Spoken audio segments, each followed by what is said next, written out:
അച്ഛൻ പറഞ്ഞു ഇവിടുത്തെ കുട്ടികളുണ്ട്, ഈ പള്ളിയിലെ കുട്ടികളുണ്ട്, മറ്റ് വിവിധ സഭകളിൽ നിന്ന് വന്ന കുട്ടികളുമുണ്ട്. നിങ്ങളെല്ലാവരെയും അച്ഛനോട് ചേർന്ന് ഞാനും സ്വാഗതം ചെയ്യും.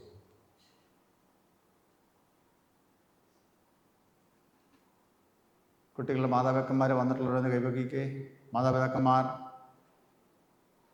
ഈ സ്ഥിരീകരണ കുട്ടികളുടെ മാതാപിതാക്കന്മാർ വന്നിട്ടുള്ളവർ കൈവക്കിക്കേ. ഒന്നിടന്ന് കാണട്ടെ. ഓക്കെ, ഏതായത് ജ്ഞാന മാതാപിതാക്കന്മാർ വന്നിട്ടുള്ളവർ കൈവക്കിക്കേ. ജ്ഞാന മാതാപിതാക്കന്മാർ. ഓക്കെ, ഏതാ സാധാരണഗതിയിൽ ജ്ഞാനമാതാപിതാക്കന്മാരാണ് കൂടുതൽ വേണ്ടത്.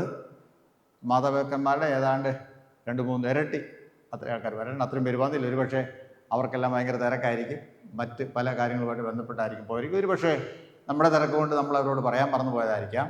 എങ്കിലും ഇതൊരു സൂചനയാണ്. ഇതിനെ നമ്മൾ എന്തുമാത്രം കാര്യമായിട്ട് എടുക്കുന്നു അല്ലെങ്കിൽ എടുക്കുന്നില്ല എന്നുള്ളതിൻ്റെ സൂചനയാണ് ഏത് അവർ വരാത്തത്. അത് സമ്മതിക്കാതിരിക്കാൻ പറ്റത്തില്ല. അതുകൊണ്ട് കുട്ടികൾ നമുക്ക് ദൈവം മക്കളെ തരുമ്പോൾ അവരെ ദൈവവിശ്വാസം അഭ്യസിപ്പിക്കേണ്ട അല്ലെങ്കിൽ പഠിപ്പിക്കേണ്ട ചുമതല മാതാപിതാക്കന്മാർക്കും ജ്ഞാനമാതാപിതാക്കന്മാർക്കും ആണ്. പിന്നീടുള്ള ചുമതല ആണ് സൺഡേ സ്കൂളിനുള്ളൂ എന്ന് കൃത്യമായിട്ട് ഓർപ്പിക്കട്ടെ. അതുകൊണ്ട് അത് നമ്മൾ എന്തുമാത്രം സീരിയസ് ആയിട്ട് എടുക്കുന്നു എന്നുള്ളതിൻ്റെ ഒരു തെളിവാണ് അത്. അതിവിടെ മാത്രമല്ല, പല സ്ഥലങ്ങളിലും പലപ്പോഴും മാതാപിതാക്കന്മാർ പോലും എന്ത് ചെയ്യാറില്ല, അതത്ര സീരിയസ് ആയിട്ട് എടുക്കാറില്ല. അത് ഭയങ്കരമായിട്ടുള്ള ഒരു അപകടത്തിൻ്റെ സൂചനയാണ് എന്ന് ഞാനിതൊന്ന് പറയുന്നത്. അപകടം എന്ന് പറഞ്ഞാൽ വേറെ അപകടമൊന്നുമല്ല, വിശ്വാസത്തിൽ നിന്നും പിന്മാറിപ്പോകുന്നതിൻ്റെ സൂചന മാത്രമേ ഉള്ളൂ. അത് തിരുമേന അടിസ്ഥാനത്തിൽ നോക്കുമ്പോൾ അത് വലിയ അപകടം തന്നെയാണ് എന്നുള്ള കാര്യത്തിൽ തർക്കവുമില്ല. അതുകൊണ്ട് പ്രിയ കുഞ്ഞുങ്ങളെ, നിങ്ങൾ എന്ത് ചെയ്യണം? നിങ്ങൾ പ്രായമാകുമ്പോൾ വിവാഹമൊക്കെ കഴിച്ച് നിങ്ങൾ മാതാപിതാക്കന്മാരായി തീരും. അതോടൊപ്പം തന്നെ നിങ്ങളെ സ്നാന സമയത്ത് എന്ത് ചെയ്യും? ജ്ഞാന മാതാപിതാക്കന്മാരായിട്ട് വിളിക്കുമ്പോൾ നിങ്ങൾ എന്ത് ചെയ്യണം? ഈ കാര്യം ഓർത്തോണം അല്ലേ.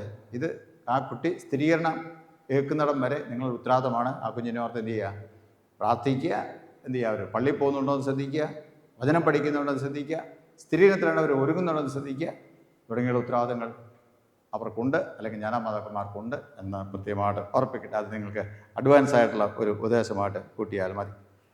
ചോദ്യം ഇതാണ്: നിങ്ങൾ ദൈവത്തെ സ്നേഹിക്കുന്നുണ്ടോ?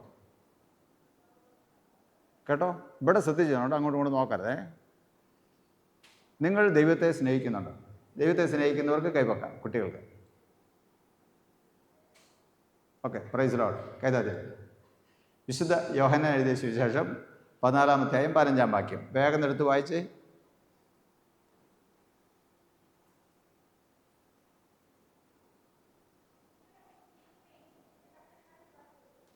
ഇച്ചിരി ഉറക്കെ വായിച്ചു മോളെ. ആൺകുട്ടികൾ ആരെങ്കിലും വായിക്കാമോ? അടുത്തവർ.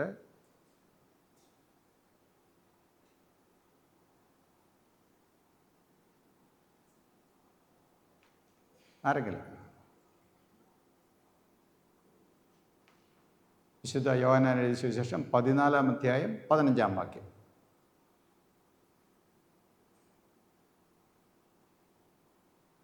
വായിച്ചു. മലയാളമാണെങ്കിൽ മലയാളം വായിക്കാം, അല്ല ഇംഗ്ലീഷാണ് ഇംഗ്ലീഷ് വായിക്കാം, തമിഴാണ് തമിഴും വായിക്കാം. എടുക്കാം, ഇരുന്നാൽ. നിങ്ങൾ എന്നെ സ്നേഹിക്കുന്നുവെങ്കിൽ എൻ്റെ കൽപ്പനകളെ കാത്തുകൊള്ളും. സ്ഥിരം ചോദിക്കുന്ന ചോദ്യം ചോദിക്കുകയാണ്: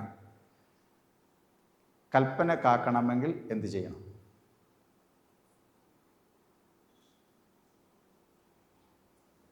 ഇങ്ങോട്ട് നോക്കിക്കോ. കൽപ്പന കാക്കണമെങ്കിൽ എന്ത് ചെയ്യണം?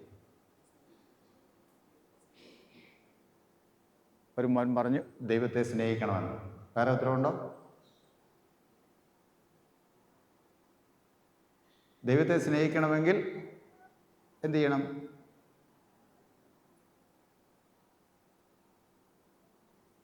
അല്ലെങ്കിൽ ആരാണ് ദൈവത്തെ സ്നേഹിക്കുന്നത് അറിയുന്നതിൻ്റെ വായിച്ച വാക്യത്തെ അടിസ്ഥാനമാക്കിയാണ് ചോദ്യം.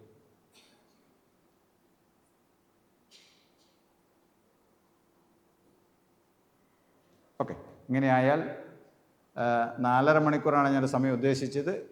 അത് 4.5 മണിക്കൂർ പിന്നെയും നീണ്ടുപോകും. അതുകൊണ്ട് ഞാൻ തന്നെ ഉത്തരം പറയാം. ഓക്കെ,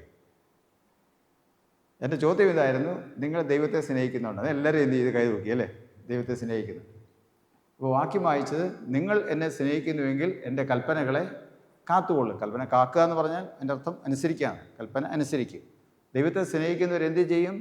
ദൈവത്തിൻ്റെ കൽപ്പനകൾ അനുസരിക്കും. ദൈവത്തെ സ്നേഹിക്കുന്നവർ ദൈവത്തിൻ്റെ കൽപ്പനകൾ അനുസരിക്കും. അപ്പോൾ ദൈവത്തെ സ്നേഹിക്കണമെങ്കിൽ എന്ത് ചെയ്യണം? കൽപ്പനകൾ അനുസരിക്കണം. കൽപ്പനകൾ അനുസരിക്കണമെങ്കിൽ എന്ത് ചെയ്യണമെന്ന് അടുത്ത ചോദ്യമായിരുന്നു.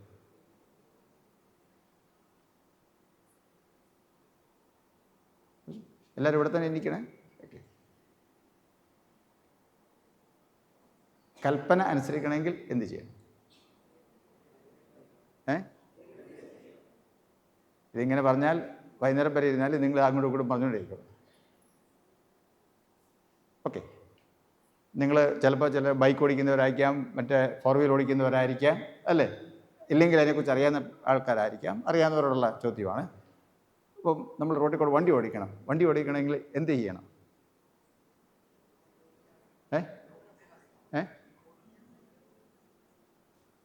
വണ്ടി ഓടിക്കണേ ഡ്രൈവിംഗ് പഠിക്കണം, അല്ലേ? ഓക്കെ. ഡ്രൈവിംഗ് പഠിച്ചാൽ മാത്രം ഓടിക്കാൻ പറ്റുമോ?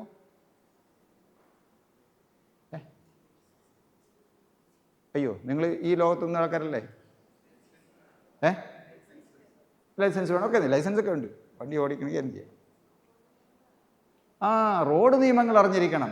റോട്ടിൽ കൂടെയാണ് വണ്ടി മുറ്റത്തോടെ ഓടിക്കണ കുഴപ്പമില്ല. റോട്ടിൽ കൂടെ ഓടിക്കണ എന്ത് ചെയ്യണം? റോഡ് നിയമങ്ങൾ, ട്രാഫിക് റൂൾസ് എന്ത് ചെയ്യണം? അറിഞ്ഞിരിക്കണം. ട്രാഫിക് റൂൾസ് അറിയത്തില്ല എന്ത് ചെയ്യത്തില്ല?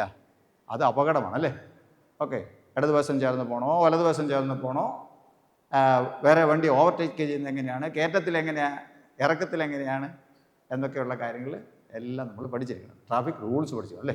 അപ്പോൾ ശരിയാവണ്ണം വണ്ടി ഓടിക്കണമെങ്കിൽ ട്രാഫിക് റൂൾസ് നമ്മൾ പഠിച്ചിരിക്കണം. ഓക്കെ. ചോദ്യം ഏതാണ്ട് അതുപോലെയുള്ള ചോദ്യമാണ്. കൽപ്പനകൾ അനുസരിക്കണമെങ്കിൽ എന്ത് ചെയ്യണം? കൽപ്പന അറിഞ്ഞിരിക്കണം. അതാണ് ചോദ്യം. വളരെ സിമ്പിൾ ചോദ്യമാണ്, അല്ലേ? ഏത് കുഞ്ഞിപ്പിള്ളേർക്കും പറയാൻ ചോദ്യമാണ്. ഞാനിവിടെ നിന്ന് ചോദിച്ചുകൊണ്ടാണ് നിങ്ങൾ എന്ത് ചെയ്ത് പറയാതിരുന്നത്, അല്ലേ? ഓക്കെ. കൽപ്പന അനുസരിക്കണമെങ്കിൽ കൽപ്പനകൾ എന്ത് ചെയ്യണം?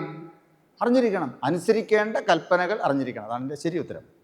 കൽപ്പനകൾ അനുസരിക്കണമെങ്കിൽ അനുസരിക്കേണ്ട കൽപ്പനകൾ ഏതാണെന്ന് പഠിച്ചിരിക്കണം, അറിഞ്ഞിരിക്കണം, അല്ലേ? ഇവിടെ നമ്മൾ പറഞ്ഞത്, വായിച്ചത്, അല്ലെങ്കിൽ നിങ്ങൾ പറഞ്ഞത്, ഞങ്ങൾ ദൈവത്തെ എന്ത് ചെയ്യുന്നു? സ്നേഹിക്കുന്നു. കർത്താവ് തന്നെ പറഞ്ഞൊരു കാര്യമാണ് അത്. നിങ്ങൾ എന്നെ സ്നേഹിക്കുന്നുവെങ്കിൽ അതിൻ്റെ തെളിവെന്താണ്? എൻ്റെ കൽപ്പനകളെ കാത്തുകൊള്ളും. അതാണ് കർത്താവ് തന്നെ പറഞ്ഞൊരു വാക്യമാണ്.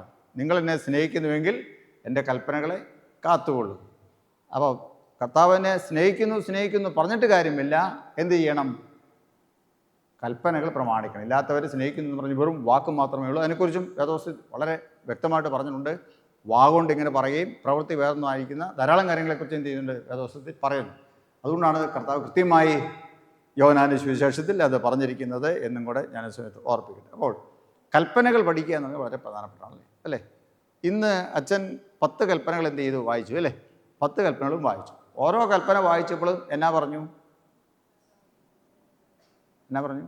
നിങ്ങൾ വല്ലതും പറഞ്ഞായിരുന്നോ? കൽപ്പന വായിച്ചപ്പം നിങ്ങൾ ഓരോ കൽപ്പനയും വായിച്ചപ്പോൾ എന്തെങ്കിലും പറഞ്ഞായിരുന്നോ? പറഞ്ഞോ? എന്താ പറഞ്ഞത്? പറയലിരിക്കുന്നവരൊന്നും പറയരുത്. ഇവിടെ ഈ കുട്ടികൾ, ഈ 3 റോയിലിരിക്കുന്ന പിള്ളേരോട് മാത്രമാണ് ചോദ്യം. ഓക്കെ. നിങ്ങൾ പറഞ്ഞ വല്ലതും തെറ്റിപ്പോയെങ്കിൽ അത് പിള്ളേർ കേട്ടിട്ട് പിള്ളേരും തെറ്റെന്ത് ചെയ്യും? വിളിച്ചു പറയും. അതാണ് കുഴപ്പം. ഓക്കെ, പറഞ്ഞേ.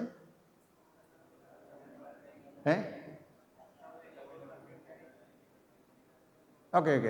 കർത്താവ് ഞങ്ങളോട് കരുണയുണ്ടായി, ഈ കൽപ്പന കാപ്പാൻ ഞങ്ങളെ ഹൃദയങ്ങളെ വണക്കണമേ, അല്ലെ ഞങ്ങളെ സഹായിക്കണമേ എന്ന് പറഞ്ഞു. ഓരോ വാക്യത്തിനും 10 തവണ എന്ത് ചെയ്തു? പറഞ്ഞല്ലേ?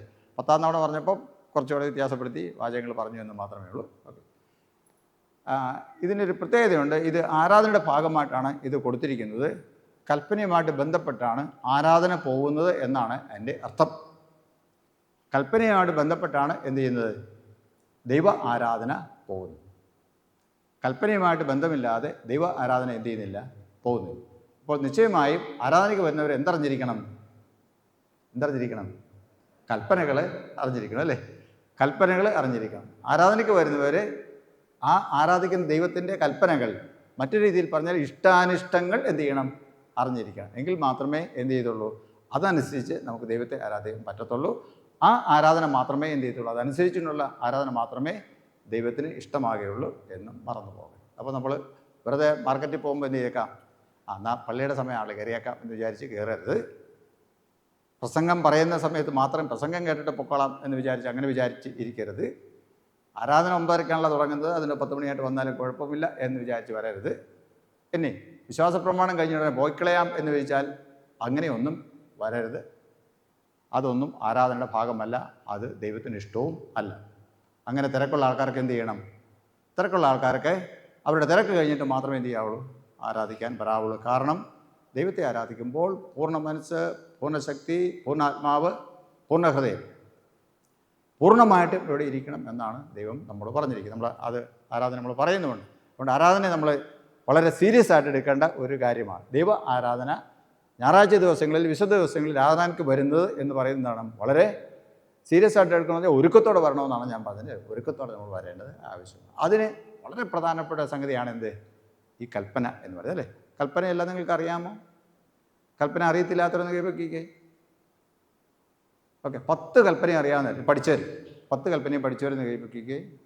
10 കൽപ്പന സത്യം മാത്രം പറയാവുള്ളൂ കേട്ടോ. 10 കൽപ്പന എല്ലാവരും പഠിച്ചിട്ടുണ്ട് അല്ലേ? ഓക്കെ, കൈതാതിട്ടോ. അപ്പം അതിനെക്കുറിച്ച് നിങ്ങൾ കൂടുതലായിട്ട് പറയേണ്ടതില്ല അല്ലേ? അപ്പോൾ അത് നിങ്ങളുടെ മനസ്സിൽ എപ്പോഴും ഉണ്ടായിരിക്കണം. ഏത്? ഈ 10 കൽപ്പനകളും നിങ്ങളുടെ മനസ്സിൽ ഉണ്ടായിരിക്കണം. യോശുവയുടെ പുസ്തകം 23-ാം അധ്യായം അതിൻ്റെ 6-ാം വാക്യം ഇങ്ങനെയാണ് വായിക്കുന്നത്. യോശുവ 23:6. ആകയാൽ മോശയുടെ ന്യായപ്രമാണ പുസ്തകത്തിൽ എഴുതിയിരിക്കുന്നതൊക്കെയും പ്രമാണിച്ച് നടപ്പാനും അതിൽ നിന്ന് വലത്തോട്ടെങ്കിലും ഇടത്തോട്ടെങ്കിലും മാറാതിരിപ്പാനും ഏറ്റവും ഉറപ്പുള്ളവരായിരിപ്പിൻ. ഒന്നുകൂടെ വായിക്കാം. ആകയാൽ മോശയുടെ ന്യായപ്രമാണത്തിൽ എഴുതിയിരിക്കുന്നതൊക്കെയും പ്രമാണിച്ച് നടപ്പാനും അതിൽ നിന്ന് വലത്തോട്ടെങ്കിലും ഇടത്തോട്ടെങ്കിലും മാറാതിരിപ്പാനും ഏറ്റവും ഉറപ്പുള്ളവരായിരിക്കണം. ഈ വേദവസമൊക്കെ എന്ത് ചെയ്യണമെന്ന് നമ്മൾ ഇടയ്ക്കിടയ്ക്ക് എന്ത് ചെയ്യണം? ഇടയ്ക്കിടയ്ക്ക് വേദവസം എടുത്ത് വായിക്കണം. ഓക്കെ, വേദവസം എടുത്ത് വായിക്കണം. ഇടയ്ക്കിടയ്ക്കെന്ന് പറഞ്ഞാൽ ഇടയ്ക്കിടയ്ക്കല്ല, എല്ലാ ദിവസവും എന്ത് ചെയ്യണം? ഇന്ന് തൊട്ട് നിങ്ങൾ എന്ത് ചെയ്യണം? എല്ലാ ദിവസവും വേദവസം വായിക്കണം. കാരണം കുറച്ച് കഴിയുമ്പോൾ നിങ്ങളൊരു പ്രതിജ്ഞ ചെയ്യുന്നുണ്ട്, ഞങ്ങൾ എന്ത് ചെയ്യും? എല്ലാ ദിവസവും ഈ വേദവസവും വായിക്കും. ഓക്കെ, ഇന്ന് വേദവസം പള്ളി വരുന്നതിന് മുമ്പ് വായിച്ചിരുന്ന കേൾപ്പിക്കേ. സത്യം മാത്രം പറയാമേ. ഓക്കെ, ഇന്ന് പള്ളിയിൽ വരുന്നതിന് മുമ്പ് വേദവസം വായിച്ചു 7 പേര്. ഓക്കെ, കേൾക്കാതെ. ഇന്ന് പള്ളിയിൽ വരുന്നതിന് മുമ്പ് പ്രാർത്ഥിച്ചവർ സ്വന്തമായി. ഓക്കെ, അതേതാണ്ട് 1-2 പേരൊഴികെ ബാക്കി എല്ലാവരും പ്രാർത്ഥിച്ചിട്ടുണ്ട് അല്ലേ? എന്നുള്ള കാര്യം കേൾക്കാതെ. ഓക്കെ, ഇന്നലെ വേദവസം വായിച്ചവർ, ഇന്നലെ വേദവസം വായിച്ചു. ഓക്കെ, കേൾക്കാതെ. മാതാപിതാക്കന്മാരെ, ജ്ഞാനമാതാക്കന്മാരെ, നിങ്ങളുടെ മക്കൾ നിങ്ങളിവിടെ കൊണ്ടുവന്നിരിക്കുന്ന കുട്ടികൾ എന്ത് ചെയ്തിട്ടില്ല? 3/4% എന്ത് ചെയ്തിട്ടില്ല? ഇന്നും പള്ളിയിൽ വരുന്ന മുമ്പ് വേദവസം വായിച്ചില്ല, ഇന്നലെയും വായിച്ചില്ല. അതിന് പിള്ളേരാണോ ഉത്തരവാദിത്വം അതോ നിങ്ങളാണോ?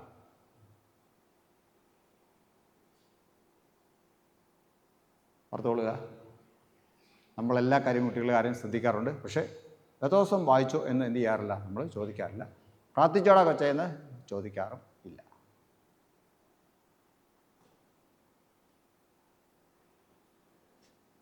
നിങ്ങളോട് എനിക്ക് പറയാനുള്ളത്, നിങ്ങളും പ്രായമാകുമ്പോൾ എന്ത് ചെയ്യും? ഇവരുടെ രീതി എന്ത് ചെയ്ത് പിന്തുടരുത്. ഓക്കെ, നിങ്ങൾ സ്വയമായിട്ട് വേദവസം വായിക്കണം, പ്രാർത്ഥിക്കണം. ദൈവം നിങ്ങൾക്ക് മക്കളെ തരുമ്പോൾ പ്രായമായി നിങ്ങൾ കുടുംബസ്ഥരായി കഴിയുമ്പോൾ അവരെയും എന്ത് ചെയ്യണം? അവരെയും ഈ വചനം പഠിപ്പിക്കണം. ഇപ്പം നിങ്ങൾ ശ്രദ്ധിച്ച് കാണും, യോഹന്നാന്റെ സുവിശേഷം പിള്ളേർ എവിടെ തൊട്ട് തപ്പാൻ തുടങ്ങിയെന്ന് അറിയാമോ? യോഹന്നാന്റെ സുവിശേഷം എവിടെയാണ് കിടക്കുന്നത്? വേദവസം നമ്മൾ കയ്യിലെടുക്കുമ്പോൾ ആദ്യ പകുതിയിലാണ്, രണ്ടാമത്തെ പകുതിയിലാണ്? രണ്ടാമത്തെ പകുതിയിലാണ് യോഹന്നാന്റെ സുവിശേഷം കിടക്കുന്നത്. രണ്ടാമത്തെ പകുതിയിലാണ്. അതറിയാമെങ്കിൽ എന്ത് ചെയ്യും? അവിടെ മാത്രം നോക്കിയാൽ മതി അല്ലേ? പിന്നെ പുതിയ നിയമമാണോ പഴയ നിയമമാണോ? അത് രണ്ടാമത്തെ കാര്യമാണ് അല്ലേ? പുതിയ നിയമമാണെങ്കിൽ എന്ത് ചെയ്യും? ആ ഭാഗം നമ്മൾ നോക്കിയാൽ മതി.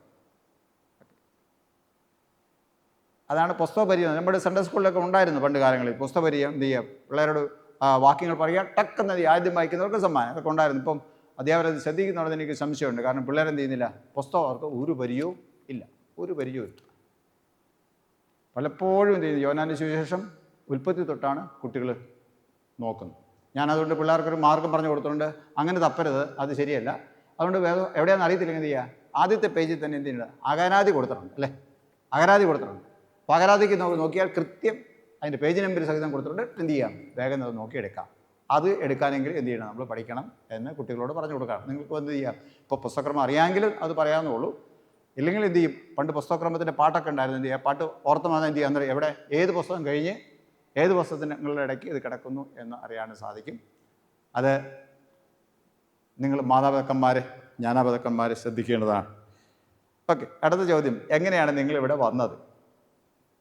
ബസ്സിനാണോ, കാറിനാണോ, ബൈക്കിനാണോ, നടന്നാണോ എന്നല്ല ചോദ്യം. എങ്ങനെയാണ് നിങ്ങളിവിടെ വരുവാൻ ഇടയായത്? സ്ഥിരീകരണത്തിലാണ് നിങ്ങൾ പോകുന്നത് അല്ലേ? എങ്ങനെയായിരിക്കും? നിങ്ങൾ ആലോചിച്ചിട്ട് എന്തെങ്കിലും മനസ്സിലായിട്ടുണ്ടോ? പറഞ്ഞേ, ഉറക്കെ പറഞ്ഞു, ഇച്ചിരി ഉറക്കെ പറഞ്ഞു. സൺഡേ സ്കൂളിൽ വന്നു. ഓക്കെ, സ്ഥിരീകരണത്തിന് എങ്ങനെയാണ് വന്നത്?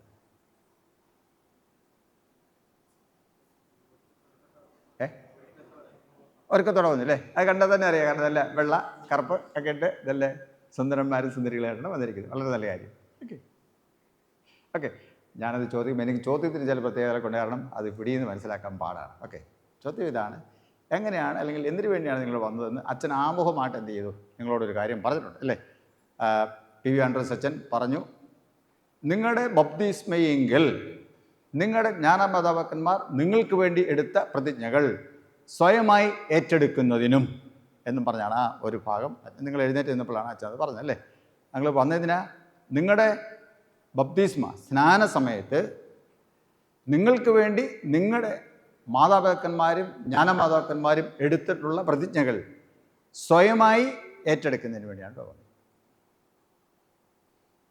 അപ്പം അത് സ്വയം ഏറ്റെടുക്കണേ എന്ത് ചെയ്യണം, അവരെന്താണ് ഏറ്റെടുത്തതെന്ന് എന്ത് ചെയ്യണം, നമ്മൾ മനസ്സിലാക്കണം. അതാണ് സ്ഥിരീകരണത്തിൽ നമ്മൾ പഠിക്കുന്ന പാഠങ്ങളൊക്കെ അതാണ്. ഇപ്പം പ്രായമായിട്ടാണ് സ്നാനപ്പെടുന്നതെങ്കിൽ എന്ത് ചെയ്യും, അത് പഠിപ്പിച്ചതിന് ശേഷം മാത്രമേ എന്ത് ചെയ്യൂ, അവിടെ ജ്ഞാനമാതാക്കന്മാരുടെ ആവശ്യമില്ല, അവർ തന്നെയാണ് എന്ത് ചെയ്യുന്നത്, സ്വയമായിട്ട് എടുക്കുകയാണ്. ദൈവം നമുക്ക് മക്കളെ തരുമ്പോൾ, ക്രിസ്തീയ കുടുംബങ്ങളിൽ എന്ത് ചെയ്യുന്നു, നമുക്ക് കുഞ്ഞുങ്ങളെ ദൈവം തരുമ്പോൾ അവരെ നിശ്ചിത ദിവസങ്ങൾക്ക് ശേഷം എന്ത് ചെയ്യും, അവരെ ദേവാലയത്തെ കൊണ്ടുവന്ന് ദൈവത്തിന് സമർപ്പിക്കുകയാണ് അല്ലേ? കുഞ്ഞുങ്ങളായിരിക്കുമ്പോൾ തന്നെ എന്ത് ചെയ്യുന്നു, അവരെ ദൈവസന്നിധിയിൽ സമർപ്പിക്കുകയാണ് ചെയ്യുന്നത് വിശുദ്ധ ബപ്തിസ്മയിലൂടെ. അപ്പോൾ അവരാരായിത്തീരുന്നു, അവർ ദൈവ പൈതലായിട്ട് തീരുകയാണ്. അവർ ദൈവ പൈതലായിട്ട് തീരും. അതുവരെ അവർ സാധാരണ ഒരു കുഞ്ഞായിരുന്നു, ലോകത്തിലുള്ള സാധാരണ ഒരു മനുഷ്യ കുഞ്ഞായിരുന്നു. അവർ ദേവാലയത്തിൽ കൊണ്ടുവന്ന് ബപ്തിസ്മ കഴിഞ്ഞപ്പോൾ, സ്നാനം കഴിഞ്ഞപ്പോൾ അവരാരായിത്തീർന്നു, നിങ്ങളെല്ലാം ആരായിത്തീർന്നു, ദൈവമക്കൾ ആയിത്തീർന്നു, ദൈവ പൈതൽ ആയിത്തീർന്നു. ലോകത്തിൻ്റെ പൈതൽ ഇപ്പോൾ ആരായിത്തീർന്നു, ദൈവ പൈതലായിത്തീർന്നു അല്ലേ? ദൈവമകൻ ദൈവമകളായിത്തീർന്നു, ദൈവരാജ്യത്തിന് അവകാശിയായിത്തീർന്നു, യേശുക്രിസ്തുവിൻ്റെ ശരീരമെന്ന സഭയുടെ അംഗമായിത്തീർന്നു, അവയവങ്ങളായിത്തീർന്നു അല്ലേ? സ്വർഗരാജ്യത്തിന് അവകാശികളായിത്തീർന്നു. ഒത്തിരി പദവികൾ നിങ്ങൾക്ക് ലഭിച്ചു അല്ലേ ആ ബപ്തിസ്മ സമയത്ത്. അതിനുശേഷം ബപ്തിസ്മ കഴിഞ്ഞ് ഇവിടെ കൊണ്ടുവന്നു. ഇവിടെ കൊണ്ടുവന്ന് അച്ഛൻ എന്ത് ചെയ്തു, അച്ഛൻ നിങ്ങളെ കരങ്ങളിലെടുത്ത് കർത്തൃമേശയെ കൊണ്ടുപോയി നിങ്ങളെ അവിടെ സമർപ്പിച്ചു അല്ലേ? കർത്താവേ, ഈ പൈതലിനെ അങ്ങനെ കരങ്ങളിൽ സമർപ്പിക്കുകയാണ്. ഈ പൈതൽ, ഇവൻ അല്ലെങ്കിൽ ഇവൾ ജീവിതത്തിൽ എല്ലാ കാലത്തും അങ്ങയുടെ പൈതലായിട്ട് നിൽപ്പാൻ സഹായിക്കണം എന്നും പറഞ്ഞ് അവിടെ സമർപ്പിച്ചു. ഒരു പൈതലിനെ എന്ത് ചെയ്തു, പൈതലിനെ അവിടെ സമർപ്പിച്ചു. നിങ്ങൾ തീരെ കുഞ്ഞുങ്ങളായിരുന്നതുകൊണ്ട് നിങ്ങൾ എന്ത് ചെയ്തു, പള്ളിയിൽ നമുക്ക് അങ്ങനെ തീരെ കുഞ്ഞുങ്ങളെ നമുക്ക് ഇടാൻ പറ്റത്തില്ലല്ലോ. അതുകൊണ്ട് അവരെ നിങ്ങളെ വളർത്താൻ വേണ്ടി എന്ത് ചെയ്തു, വളർത്താൻ വേണ്ടി എന്ത് ചെയ്തു, നിങ്ങളുടെ പേരൻസിൻ്റെ കയ്യിൽ തന്നു വിട്ടു. അതെ, ഓർത്തോണം, പറയുന്നത് ശ്രദ്ധിച്ചാണ്. നിങ്ങളെ വളർത്താൻ വേണ്ടി എന്ത് ചെയ്തു, നിങ്ങളുടെ മാതാപിതാക്കന്മാരുടെ കയ്യിൽ കൊടുത്തു വിട്ടു. കൊച്ചിനെ തിരിച്ചു കിട്ടിയപ്പോൾ അവർ സന്തോഷത്തോടെ എന്ത് ചെയ്തു, അവരെടുത്തു. പോകാൻ തുടങ്ങി പറഞ്ഞ് നിൽക്കി ചില കാര്യങ്ങൾ കൂടെ ശ്രദ്ധിക്കണം. നിങ്ങൾ ആ സ്നാന ശുശ്രൂഷയ്ക്ക് എന്ത് ചെയ്യണം, ഒന്ന് ശ്രദ്ധിക്കണം. സ്നാനത്തിന് വിളിച്ചില്ലെങ്കിൽ എന്ത് ചെയ്യാം, ഒന്ന് പോയി കാണുന്നതിനൊന്നും കുഴപ്പമൊന്നുമില്ല. അതുകൊണ്ടാണ് ഞായറാഴ്ച ദിവസങ്ങളിൽ സ്നാനം നടത്തണമെന്ന് പറയുന്നതിൻ്റെ കാര്യം അവിടെയാണ് കിടക്കുന്നത്. കാരണം ഇപ്പോൾ കുഞ്ഞുങ്ങൾക്കൊന്നും അറിയത്തില്ല സ്നാനം എങ്ങനെയാണ്, ഞാനെങ്ങനെയാണ് സ്നാനപ്പെട്ടതെന്ന് അവർക്ക് അറിയത്തില്ല. അതെങ്ങനെയാണ് ഈ പ്രക്രിയ അവർ കാണുന്നുമില്ല. അതുകൊണ്ടാണ് വിശുദ്ധ ദിവസങ്ങളിൽ, ഞായറാഴ്ച ദിവസങ്ങളിൽ മാത്രമേ എന്ത് ചെയ്യാവുള്ളൂ, ആരാധന നടത്താവുള്ളൂ എന്ന് പറയുന്നത്. പക്ഷേ അവർക്ക് സംബന്ധിക്കണം, ഇവർക്ക് സംബന്ധിക്കണം, അസൗകര്യമാണെന്നൊക്കെ പറഞ്ഞ് എന്ത് ചെയ്തു, ഇവിടെ അപേക്ഷ വരുന്നതിൽ ബഹുഭൂരിപക്ഷം അപേക്ഷകൾ എന്താ, ഇട ദിവസം ആരാധന നടത്താനുള്ള സമയം തന്നെ. കുറഞ്ഞ പക്ഷം ഞായറാഴ്ച ആരാധന കഴിഞ്ഞെങ്കിലും എന്ത് ചെയ്യണം.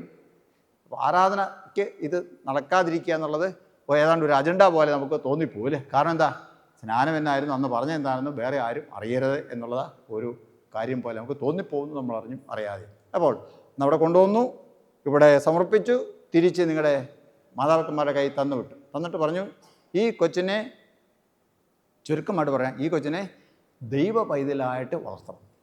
എങ്ങനെ വളർത്തണം? ദൈവ പൈതലായിട്ട് വളർത്തണം. ആരോടാ പറഞ്ഞേ? മാതാപിതാക്കന്മാരുടെ, പപ്പായോടും മമ്മിയോടും, ഡാഡിയോടും മമ്മിയോടും, അപ്പച്ചനോടും അമ്മച്ചിയോടും, അല്ലേ? മാതാപിതാക്കന്മാരുടെ എല്ലാം പറഞ്ഞു ഈ കൊച്ചിനെ എന്ത് ചെയ്യണം? ഒരു ദൈവ പൈതലായിട്ട് വളർത്തണം. ഈ കൊച്ചിനെ കർത്താവിൻ്റെ പ്രാർത്ഥന പഠിപ്പിക്കണം. ഏതാ പ്രാർത്ഥന? കർത്താവിൻ്റെ പ്രാർത്ഥന എന്ന് പറയുന്നത് നമ്മൾ സാധാരണ പറയുന്ന സ്വർഗസ്ഥനായ ഞങ്ങളുടെ പിതാവേ എന്ന് പറയുന്ന പ്രാർത്ഥനയാണ്. കർത്താവ് പഠിപ്പിച്ച പ്രാർത്ഥനയാണ് കർത്താവിൻ്റെ പ്രാർത്ഥന എന്ന് പറഞ്ഞ് നമ്മൾ ചൊല്ലുന്നത്. കർത്താവ് പഠിപ്പിച്ച പ്രാർത്ഥന, സ്വർഗസ്ഥനായ ഞങ്ങളുടെ പിതാവേ എന്നുള്ള പ്രാർത്ഥന ഈ കൊച്ചിനെ എന്ത് ചെയ്യണം? പഠിപ്പിക്കണം. പിന്നെ ഈ കൊച്ചിനെ 10 കൽപ്പന എന്ത് ചെയ്യണം? പഠിപ്പിക്കണം. 10 കൽപ്പനയും ഈ കൊച്ചിനെ പഠിപ്പിക്കണം. പിന്നെ വിശ്വാസപ്രമാണം എന്ത് ചെയ്യണം? ഈ കൊച്ചിനെ പഠിപ്പിക്കണം. വിശ്വാസപ്രമാണം കൊച്ചിനെ പഠിപ്പിക്കണം. പിന്നെ ഒരു ക്രിസ്ത്യാനി തൻ്റെ ആത്മാവിൻ്റെ സൗഖ്യത്തിന് വേണ്ടി അറിഞ്ഞ് വിശ്വസിക്കേണ്ട സകല സംഗതികളും എന്ത് ചെയ്യണം? ഈ കൊച്ചിനെ പഠിപ്പിക്കണം. ഈ കൊച്ച് നിങ്ങളുടെ വീട്ടിൽ ഏറ്റവും സൗഹൃദത്തോടെ വളർത്തപ്പെടണം എന്ന് പറഞ്ഞാൽ ഒരു ക്രിസ്തീയ അന്തരീക്ഷത്തിൽ ആ പൈതൽ വളർത്തപ്പെടണം എന്നാണ് അതിൻ്റെ അർത്ഥം. സൗഹൃദത്തോടെ വളർത്തപ്പെടേണ്ടതിനും കരുതിക്കൊള്ളും എന്ന് പറഞ്ഞാൽ ചീത്ത വഴികളിലേക്ക് പോകാൻ സാധ്യതയില്ലാത്ത രീതിയിൽ നല്ല ഒരു അന്തരീക്ഷം ആ പൈതൽ വളർന്നു വരാനായിട്ടുണ്ട് ഒരുക്കി കൊടുക്കണം എന്നാണ് അവിടെ പറഞ്ഞത്. ഇതെല്ലാം പഠിപ്പിച്ചതിന് ശേഷം ഈ പൈതലിനെ സ്ഥിരീകരിക്കാനായിട്ട് കൺഫർമേഷന് വേണ്ടി എന്ത് ചെയ്യണം? എപ്പിസ്കോപ്പയുടെ അടുക്കൽ കൊണ്ടുചെല്ലാനും നിങ്ങൾ കരുതിക്കൊള്ളണം. ആരാ എപ്പിസ്കോപ്പ? ആരാ? ബിഷപ്പ്, അല്ലേ? ബിഷപ്പാണ് എപ്പിസ്കോപ്പ. നമ്മളൊക്കെ എപ്പിസ്കോപ്പൽ ചർച്ചസ് ആണ്. അപ്പോൾ എപ്പിസ്കോപ്പയുടെ അടുക്കൽ കൊണ്ടുചെല്ലാനും നിങ്ങൾ കരുതിക്കൊള്ളണം. എന്നിട്ട് ചോദ്യം ചോദിച്ചു, ഈ കാര്യങ്ങളെല്ലാം ചെയ്യുവാനും പഠിപ്പിക്കാനും നിങ്ങൾ ബദ്ധശ്രദ്ധരായിരിക്കുമോ, അല്ലെങ്കിൽ ഒരുക്കമുള്ളവരായിരിക്കുമോ? തീർച്ചയായിട്ടും. എന്നാൽ കൊണ്ടിക്കൊള്ളാം, അല്ലേ? ഇന്നേക്ക് 14 വർഷം മുമ്പാണ് അത് ചെയ്തത്. നമ്മുടെ ഇപ്പോഴത്തെ സമയക്രമം അനുസരിച്ച് 14 വർഷം മുമ്പ് എന്ത് ചെയ്തു? നിങ്ങളുടെ പപ്പായും മമ്മിയും കൂടെ ജ്ഞാനമാതാക്കന്മാരെല്ലാം കൂടെ കൊണ്ടുപോയി. എന്തിനെ? ദൈവവൈതലായിട്ട് വളർത്തി സ്ഥിരീകരിക്കാനായിട്ട് ഇവിടെ കൊണ്ടുപോകണമെന്ന് പറഞ്ഞു. ആ കൽപ്പന അനുസരിച്ചാണ്, അല്ലെങ്കിൽ ആ തീരുമാനം അനുസരിച്ചാണ് എന്ത് ചെയ്തിരിക്കുന്നത് ഇവിടെ നിങ്ങൾ വന്നിരിക്കും. ഇപ്പോൾ വന്ന കാര്യം മനസ്സിലായോ? സ്നാന സമയത്ത് നിങ്ങൾക്ക് വേണ്ടി നിങ്ങളുടെ ജ്ഞാനമാതാക്കന്മാരെടുത്ത പ്രതിജ്ഞകൾ അവർ അക്ഷരം പ്രതി നിറവേറ്റിയതിന് ശേഷം എന്ത് ചെയ്തിരിക്കുന്നു? കർത്താവിൻ്റെ പ്രാർത്ഥനയും വിശ്വാസപ്രമാണവും 10 കൽപ്പനകളും പിന്നെ വിശ്വാസ സംബന്ധമായ ആ പൈതൽ അറിയേണ്ട എല്ലാ സംഗതികളും പഠിപ്പിച്ചതിന് ശേഷം എന്ത് ചെയ്തിരിക്കുകയാണ്? ഓഗസ്റ്റ് മാസം ഇന്നത്രേ തീയതി? 16-ാം തീയതി ഇവിടെ നിങ്ങളെ കൊണ്ടുവന്നിരിക്കുക.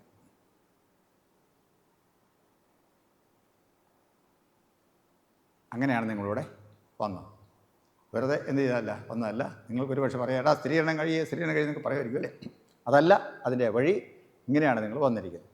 അപ്പോൾ ഇന്ന് ജ്ഞാനമാതാക്കന്മാരുടെ ഉത്തരവാദിത്വം എന്ത് ചെയ്യാണ്? തീരുകയാണ്. കാരണം അവരെ ഉത്തരവാദിത്വം ഏറ്റിരുന്നു. അവരുടെ ഉത്തരവാദിത്വം എന്ന് പറയുന്നതാണ് ആ കുഞ്ഞിന് വേണ്ടി പ്രാർത്ഥിക്കുക എന്നുള്ളതാണ് അവരുടെ ഉത്തരവാദിത്വം.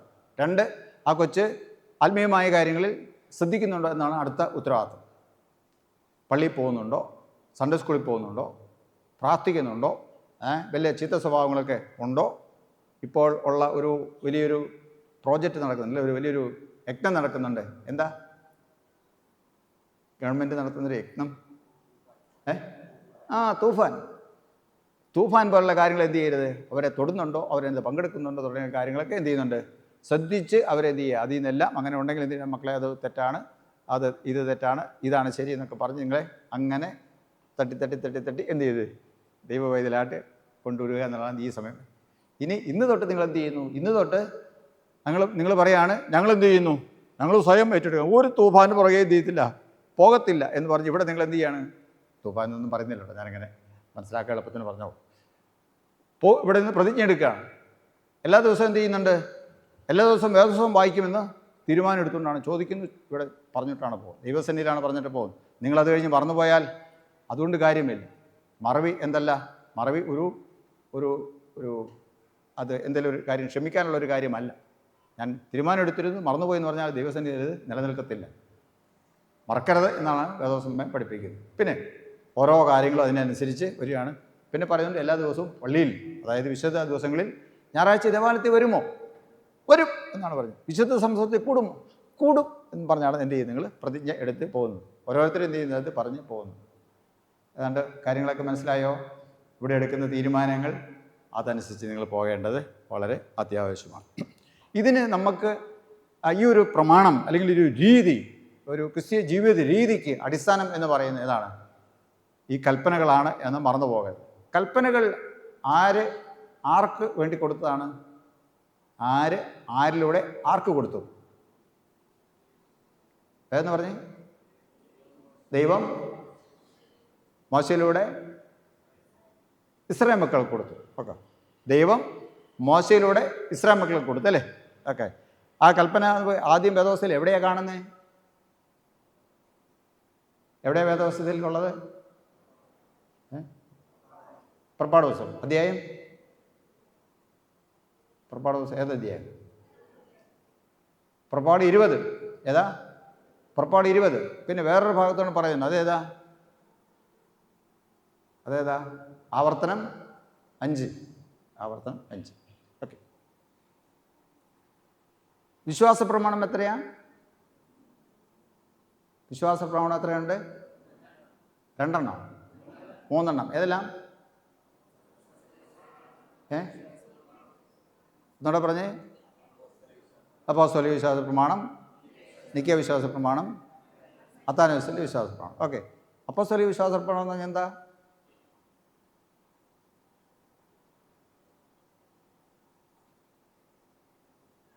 ഓക്കെ, പോട്ടെ. നിക്കിയ വിശ്വാസ പ്രമാണം എന്ന് പറഞ്ഞാൽ എന്താ?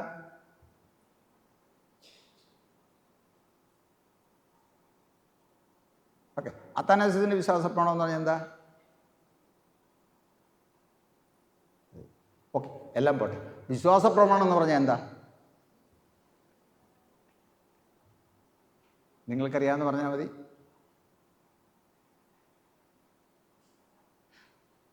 ഒരു പക്ഷേ നിങ്ങൾ പറയുമായിരിക്കും, ഈ പറഞ്ഞ ചോദ്യങ്ങളൊന്നും ഞങ്ങളോട് ആരും ചോദിച്ചിട്ടില്ല, അതിനുള്ള ഉത്തരവൊന്നും ഞങ്ങളെ ആരും പഠിപ്പിച്ചിട്ടുമില്ല. പക്ഷേ സ്ഥിരീകരണത്തിനായിട്ട് എന്ത് ചെയ്തിട്ടുണ്ട്? നിങ്ങളെല്ലാവരും ഒരുങ്ങിയാണ് വന്നിരിക്കുന്നത്. അപ്പോൾ അതിൽ നിന്നാണ് എൻ്റെ ചോദ്യം. നിങ്ങൾ ഇതുവരെ പഠിച്ചതിൽ നിന്ന് എന്ത് നിങ്ങൾ പഠിച്ചു എന്നാണ്? ഇതുവരെ പഠിച്ചതിൽ നിന്ന് എന്താണ് നിങ്ങൾ പഠിച്ചതെന്നാണ് എൻ്റെ ചോദ്യം. അതിൻ്റെ അകത്ത് പെടുന്ന ഒരു കോമൺ ആയിട്ട് പറയാം, വിശ്വാസ പ്രമാണം എന്ന് പറഞ്ഞാൽ എന്താണ്?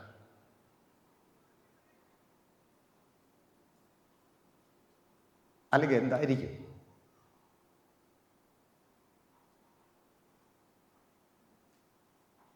ഓക്കെ, നിങ്ങൾ ഈ വെള്ളയുടുപ്പും കറുത്ത പാൻ്റൊക്കെ ഇട്ട് നിങ്ങൾ നല്ല പെൺകുട്ടികൾ നല്ല വസ്ത്രങ്ങളൊക്കെ ധരിച്ച് ഇതിൽ പോകുമ്പോൾ നിങ്ങളുടെ കൂട്ടുകാർ ചോദിക്കുകയാണ്, നിങ്ങൾ ഇതിന് വിശേഷപ്പെട്ട വസ്ത്രങ്ങളൊക്കെ ധരിച്ച് പുതിയ വസ്ത്രമൊക്കെ ധരിച്ച് എന്നായിരുന്നു വിശേഷം എന്ന് ചോദിച്ചാൽ നിങ്ങൾ പറയും, ഇന്ന് ഞങ്ങൾ കൺഫർമേഷനായിരുന്നു, സ്ഥിരീകരണമായിരുന്നു. കൺഫർമേഷൻ എന്ന് പറഞ്ഞാൽ എന്നാ എന്ന് ചോദിച്ചാൽ നിങ്ങൾ എന്നാ പറയും?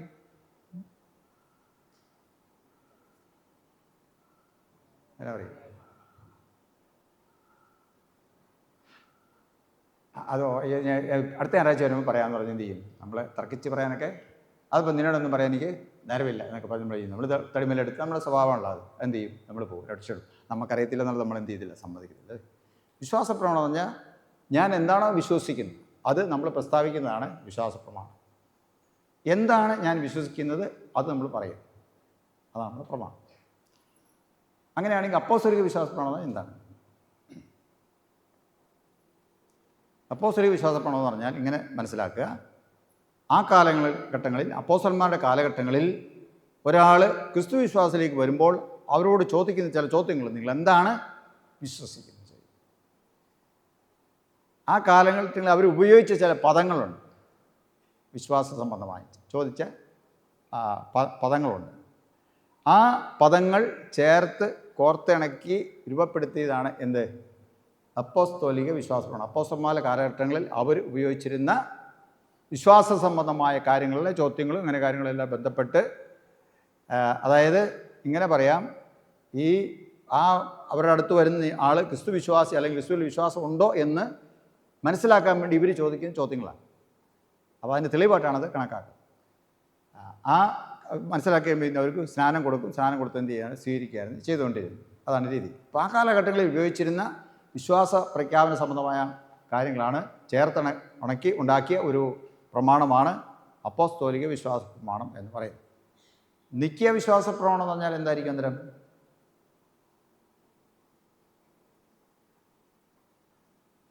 AD 4-ാം നൂറ്റാണ്ടിൽ, അതായത് AD 375-74 കാലഘട്ടങ്ങളിൽ, ആ കാലഘട്ടങ്ങളിൽ സഭയിൽ ദുരുപദേശങ്ങൾ വർദ്ധിച്ചു വന്നു.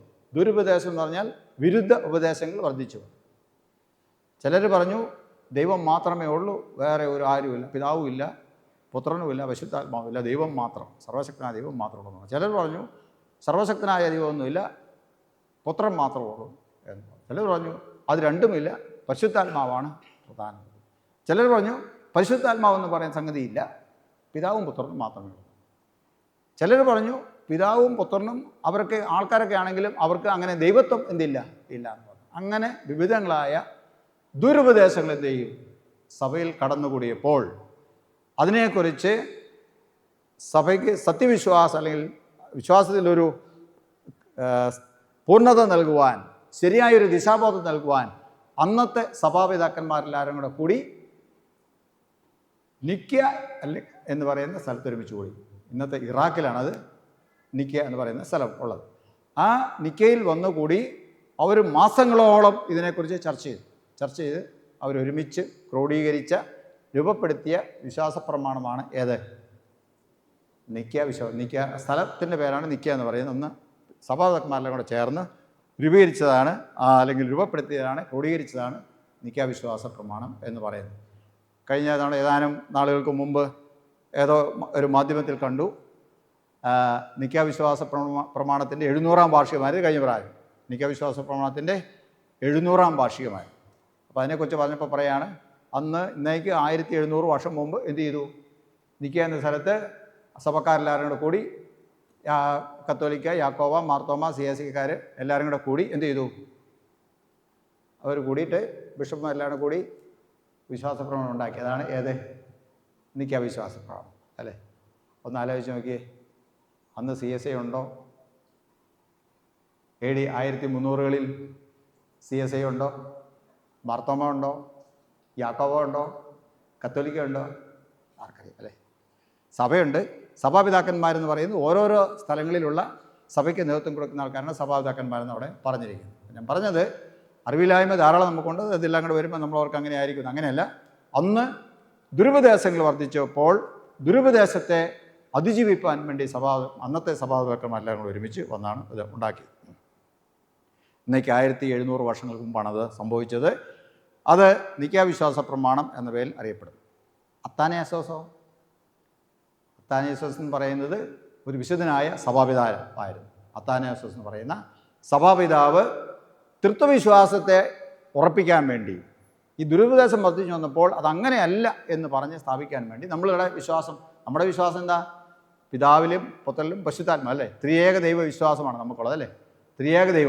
ത്രിയേക ദൈവ വിശ്വാസത്തെ അടിയുറപ്പിക്കാൻ വേണ്ടി, അരക്കിട്ടുറപ്പിക്കാൻ വേണ്ടി അത്താനേസോസ് എന്ന് പറഞ്ഞ പിതാവ് ക്രോഡീകരിച്ച് എഴുതിയുണ്ടാക്കിയ വിശ്വാസ പ്രമാണമാണ് അത്താനേസോസിൻ്റെ വിശ്വാസ പ്രമാണം എന്ന് പറയാം. അത് വളരെ ദീർഘമായ വിശ്വാസ പ്രമാണം. പണ്ട് കാലങ്ങളിൽ നമ്മുടെ സഭകളിൽ എന്ത് ചെയ്യുമായിരുന്നു? ഇടയ്ക്കിടയ്ക്കകത്ത് ചൊല്ലുമായിരുന്നു. ഇപ്പോൾ നമുക്ക് ഒത്തിരി തിരക്കായി സമയം പോകുന്നതുകൊണ്ട് എന്ത് ചെയ്യും? നമ്മൾ അത്താനേസോസിൻ്റെ വിശ്വാസ പ്രമാണം ഇന്ന് പലർക്കും അറിയത്തില്ല. പണ്ടൊക്കെ പുസ്തകത്തിൽ അത് പ്രിൻ്റ് ഉണ്ടായിരുന്നു. ഇപ്പോൾ പ്രിൻറ്റും അത്രയും പേജ് പോകുന്നല്ലോ ഓർത്താലായിരിക്കും, പ്രിൻറ്റും ഇല്ല. പണ്ടൊക്കെ തൃത്വ ഞായറാഴ്ച എങ്കിലും എന്ത് ചെയ്യുമായിരുന്നു? അത്താനേസോസിൻ്റെ വിശ്വാസ പ്രമാണം ചൊല്ലുമായിരുന്നു. ഇന്ന് അതുമില്ല. അങ്ങനെ പോയിട്ടുണ്ട്. അങ്ങനെയെല്ലാം എന്ത് ചെയ്യുന്നു? നമ്മൾ തിരക്ക് കൂടുമ്പോൾ ഒഴിവാക്കുന്ന കൂട്ടത്തിൽ അതെല്ലാം ഒഴിവായി പോയിട്ടുണ്ട്. എങ്കിലും അതോർത്തിരിക്കുക, ഇങ്ങനെ ആണ് അതിനകത്ത് പറഞ്ഞിരിക്കുന്നത്: പിതാവ് ദൈവമാണ്, പുത്രനും ദൈവമാണ്, പരിശുദ്ധാത്മാവും ദൈവമാണ്. എങ്കിലും 3 ദൈവങ്ങളല്ല, ഒരു ദൈവം അത്രേ. അതിനകത്തെ ഒരു പ്രധാനപ്പെട്ട ഒരു വാക്യമാണ്. പിതാവ് ദൈവമാണ്, പുത്രനും ദൈവമാണ്, പരിശുദ്ധാത്മാവും ദൈവമാണ്. എങ്കിലും എന്തല്ല, 3 ദൈവങ്ങളല്ല, ഒരു ദൈവം അത്രേ.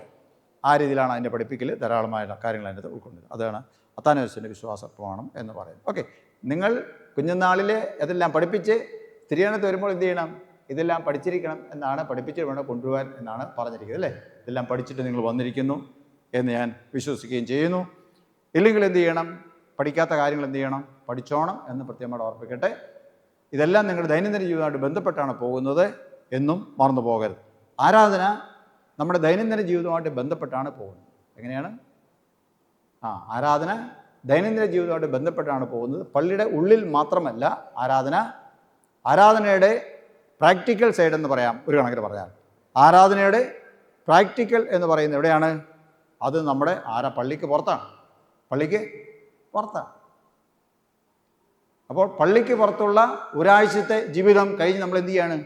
വരികയാണ് വീണ്ടും. അങ്ങനെ വരുമ്പോൾ എന്ത് ചെയ്യാം? ഒരുപക്ഷെ ചില വീഴ്ചകൾ വന്നു പോകാം. അതുകൊണ്ട് എന്ത് ചെയ്യുന്നു? വീഴ്ചകൾ ഏറ്റുപറയണം. വീഴ്ചകളോടുകൂടെ എന്ത് ചെയ്യത്തില്ല? നമുക്ക് ദൈവത്തെ ആരാധിപ്പാൻ പറ്റത്തില്ല. വീഴ്ചകൾ ഏറ്റുപറഞ്ഞതിന് ശേഷമേ എന്ത് ചെയ്യാൻ പാടുള്ളൂ? നമുക്ക് ദൈവത്തെ ആരാധിപ്പാൻ പറ്റത്തുള്ളൂ. അപ്പോൾ അന്നത്തെ ദൈവം ഇത് ആർക്ക് കൊടുത്താന്നാ പറഞ്ഞ്? കൽപ്പന ആർക്കാ കൊടുത്തേ? ആർക്കാ കൊടുത്തേ? ഇച്ചിരി ഉറക്കെ പറയണേ. നിങ്ങൾ ഇൻ്റർവ്യൂവിനൊക്കെ പോകുമ്പം ചോദിക്കുന്ന ചോദ്യത്തിന് കറക്റ്റ് ഉത്തരം നല്ല വ്യക്തവും ക്ലിയറുമായിട്ട് പറഞ്ഞില്ല എന്ത് ചെയ്യത്തില്ല? അവർ എടുക്കത്തില്ല, പാസ്സാകത്തില്ല. ഓർത്തോണം. ഇവിടെ മാത്രമല്ല, ജീവിതത്തിൽ ഏത് മേഖലയിലും ഇന്നത്തെ കാലഘട്ടങ്ങളിൽ അവർ നമ്മളുടെ എക്സ്പ്രഷനും നമ്മുടെ പൊതുവായിട്ടുള്ള അപ്പിയറൻസാണ് അതിൻ്റെ വളരെ പ്രധാനപ്പെട്ടത്, അല്ലേ? അപ്പം അതുകൊണ്ട് നമ്മൾ പ്രത്യേകിച്ച് ഓർത്തോണം. ചോദ്യം ചോദിച്ചാൽ എന്ത് ചെയ്യണം? ഉത്തരം കൃത്യമായിട്ട് പറഞ്ഞേക്കാം. തെറ്റിപ്പോയാൽ പോകുമായിരിക്കും, പക്ഷേ ഉത്തരം പറയണം. ചോദ്യം ചെയ്ത് ഉത്തരം പറയാത്ത ആൾക്കാർ എന്ത് ചെയ്തില്ല? അവർ എടുക്കത്തില്ല. അവർക്ക് ഒന്നും അറിയത്തില്ലെന്ന് അവരങ്ങ് കണക്കാക്കും. ഓർത്തോണം. ഇവിടെ മാത്രമല്ല, എവിടെയാണെങ്കിലും അത് പ്രധാനപ്പെട്ട കാര്യമാണ്. ശരി, ഓക്കെ. കൽപ്പനകൾ ഇത് ആർക്ക് കൊടുത്താന്ന് പറഞ്ഞ്? ഇസ്രായേൽ മക്കൾക്ക്. ഇസ്രായേൽ മക്കൾക്ക് കൽപ്പന കൊടുത്തത് പുറപ്പാട് പുസ്തകത്തിൽ രേഖപ്പെടുത്തിയെന്ന് പറഞ്ഞല്ലേ? രേഖപ്പെടുത്തിയ കൽപ്പനകളെക്കുറിച്ച് വിശദമായിട്ട് എന്ത് ചെയ്യുന്നു? വേദപുസ്തകത്തിൽ പറയുന്നുണ്ട്. അതിനുശേഷം ആവർത്തന പുസ്തകത്തിലേക്ക് വരുമ്പോഴാണ് ഇപ്പോൾ ഞാൻ വായിച്ച വേദഭാഗം വായിച്ച് കേൾപ്പിച്ചത്. അവിടെ പറഞ്ഞിരിക്കും നിങ്ങളെല്ലാം എന്ത് ചെയ്യണം? ഈ കൽപ്പനകൾ എന്ത് ചെയ്യണം? പ്രമാണിക്കണം എന്ന് പറഞ്ഞു പോവുകയാണ്. ഓക്കെ. അങ്ങനെയാണെങ്കിൽ അത് ഇസ്രായേൽ മക്കൾക്ക് കൊടുത്തതാണെങ്കിൽ പിന്നെ എന്താണ് ഇന്ന് നമ്മൾ ഇസ്രായേലാണോ? നമ്മൾ ഇസ്രായേലായിരിക്കുമോ? അങ്ങനെ കുഴപ്പിക്കുന്ന ചോദ്യമൊക്കെ ചോദിച്ചാൽ തിരുമേനി, അല്ലേ? നമ്മൾ സാധാരണ പറയുന്നത് ആധുനിക ഇസ്രായേൽ എന്നാണ് പറയുന്നത്. ആധുനിക ഇസ്രായേൽ എന്ന് പറയുന്നത് നമ്മൾ ആത്മീയമായിട്ടുള്ള അർത്ഥത്തിലാണ് പറയുന്നത്. അല്ലാത്ത ഇസ്രായേൽ ഇപ്പോഴും ഉള്ള ഇസ്രായേൽ തന്നെയാണ്. നമ്മളൊക്കെ എന്താണ്? അവരുടെ കാഴ്ചപ്പാടിൽ ബാക്കി എല്ലാവരും ജാതികളാണ് ബാക്കിയുള്ള ആൾക്കാർ. യഹൂദന്മാരല്ലാത്ത ഇസ്രായേൽ മക്കളല്ലാത്ത എല്ലാ ആൾക്കാരുമാരാണ്? അവരുടെ കാഴ്ചപ്പാടിൽ ജാതികളാണ്. ജാതികളിൽ നിന്ന് വിശ്വാസം സ്വീകരിച്ചവരാണ് നമ്മൾ ക്രിസ്ത്യാനികൾ എന്ന് പറഞ്ഞ്. ഇസ്രായേൽ മക്കളിൽ നിന്ന് വിശ്വാസം സ്വീകരിച്ചവരും ക്രിസ്ത്യാനികളുണ്ട്. അപ്പോസ്തല പ്രവർത്തികളുടെ പുസ്തകത്തിൽ അതിനെക്കുറിച്ച് അവരുടെ തർക്കങ്ങളെക്കുറിച്ചൊക്കെയും വളരെ കൃത്യമായിട്ട് പറഞ്ഞിട്ടുണ്ട്. നമ്മൾ അവർക്ക് ഇസ്രായേൽ മക്കൾക്ക് കൊടുത്ത ജനത്തിന് കൊടുത്ത കൽപ്പനകളാണ് നമ്മുടെയും പ്രമാണമായിട്ട് വരുന്നത്. അതെങ്ങനെയാണ് വരുന്നതെന്ന് തന്നെ ചോദിക്കും. ഞാൻ വെളിച്ചം വീശാൻ കുറച്ചുകൂടെ കാര്യം പറയാം. അന്ന് അവർ ഇസ്രായേൽ മക്കൾ യഹോവയാകുന്ന ദൈവത്തെ ആരാധിച്ചു, അല്ലേ? ആരാധിച്ചോ? ഇസ്രായേൽ മക്കൾ ആരെ ആരാധിച്ചത്? ആരെ ആരാധിച്ചത്? അയ്യടാ, ഇസ്രായേൽ മക്കൾ ആരാധിച്ച് ഏത് ദൈവത്തെ?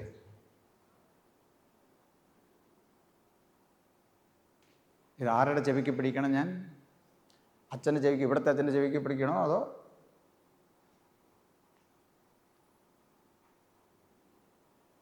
യഹോവയാകുന്ന ദൈവം, സർവശക്തനായ ദൈവത്തെയാണ് അവർ ആരാധിച്ചത്. നമ്മൾ ആരാധിക്കുന്നതോ? നമ്മളാരെ ആരാധിക്കുന്നത്? ആ ദൈവത്തെ തന്നെയാണോ നമ്മൾ ആരാധിക്കുന്നത്? ചോദ്യം അങ്ങനെയാണ്. ഇസ്രായേൽ മക്കൾ ആരാധിച്ച സർവശക്തനായ ദൈവത്തെ തന്നെയാണോ നമ്മളും ആരാധിക്കുന്നത്? നിങ്ങൾ ഇത്രയും നാൾ പഠിച്ചിട്ട് 14 വർഷം പഠിച്ചിട്ട് എന്ത് മനസ്സിലായി?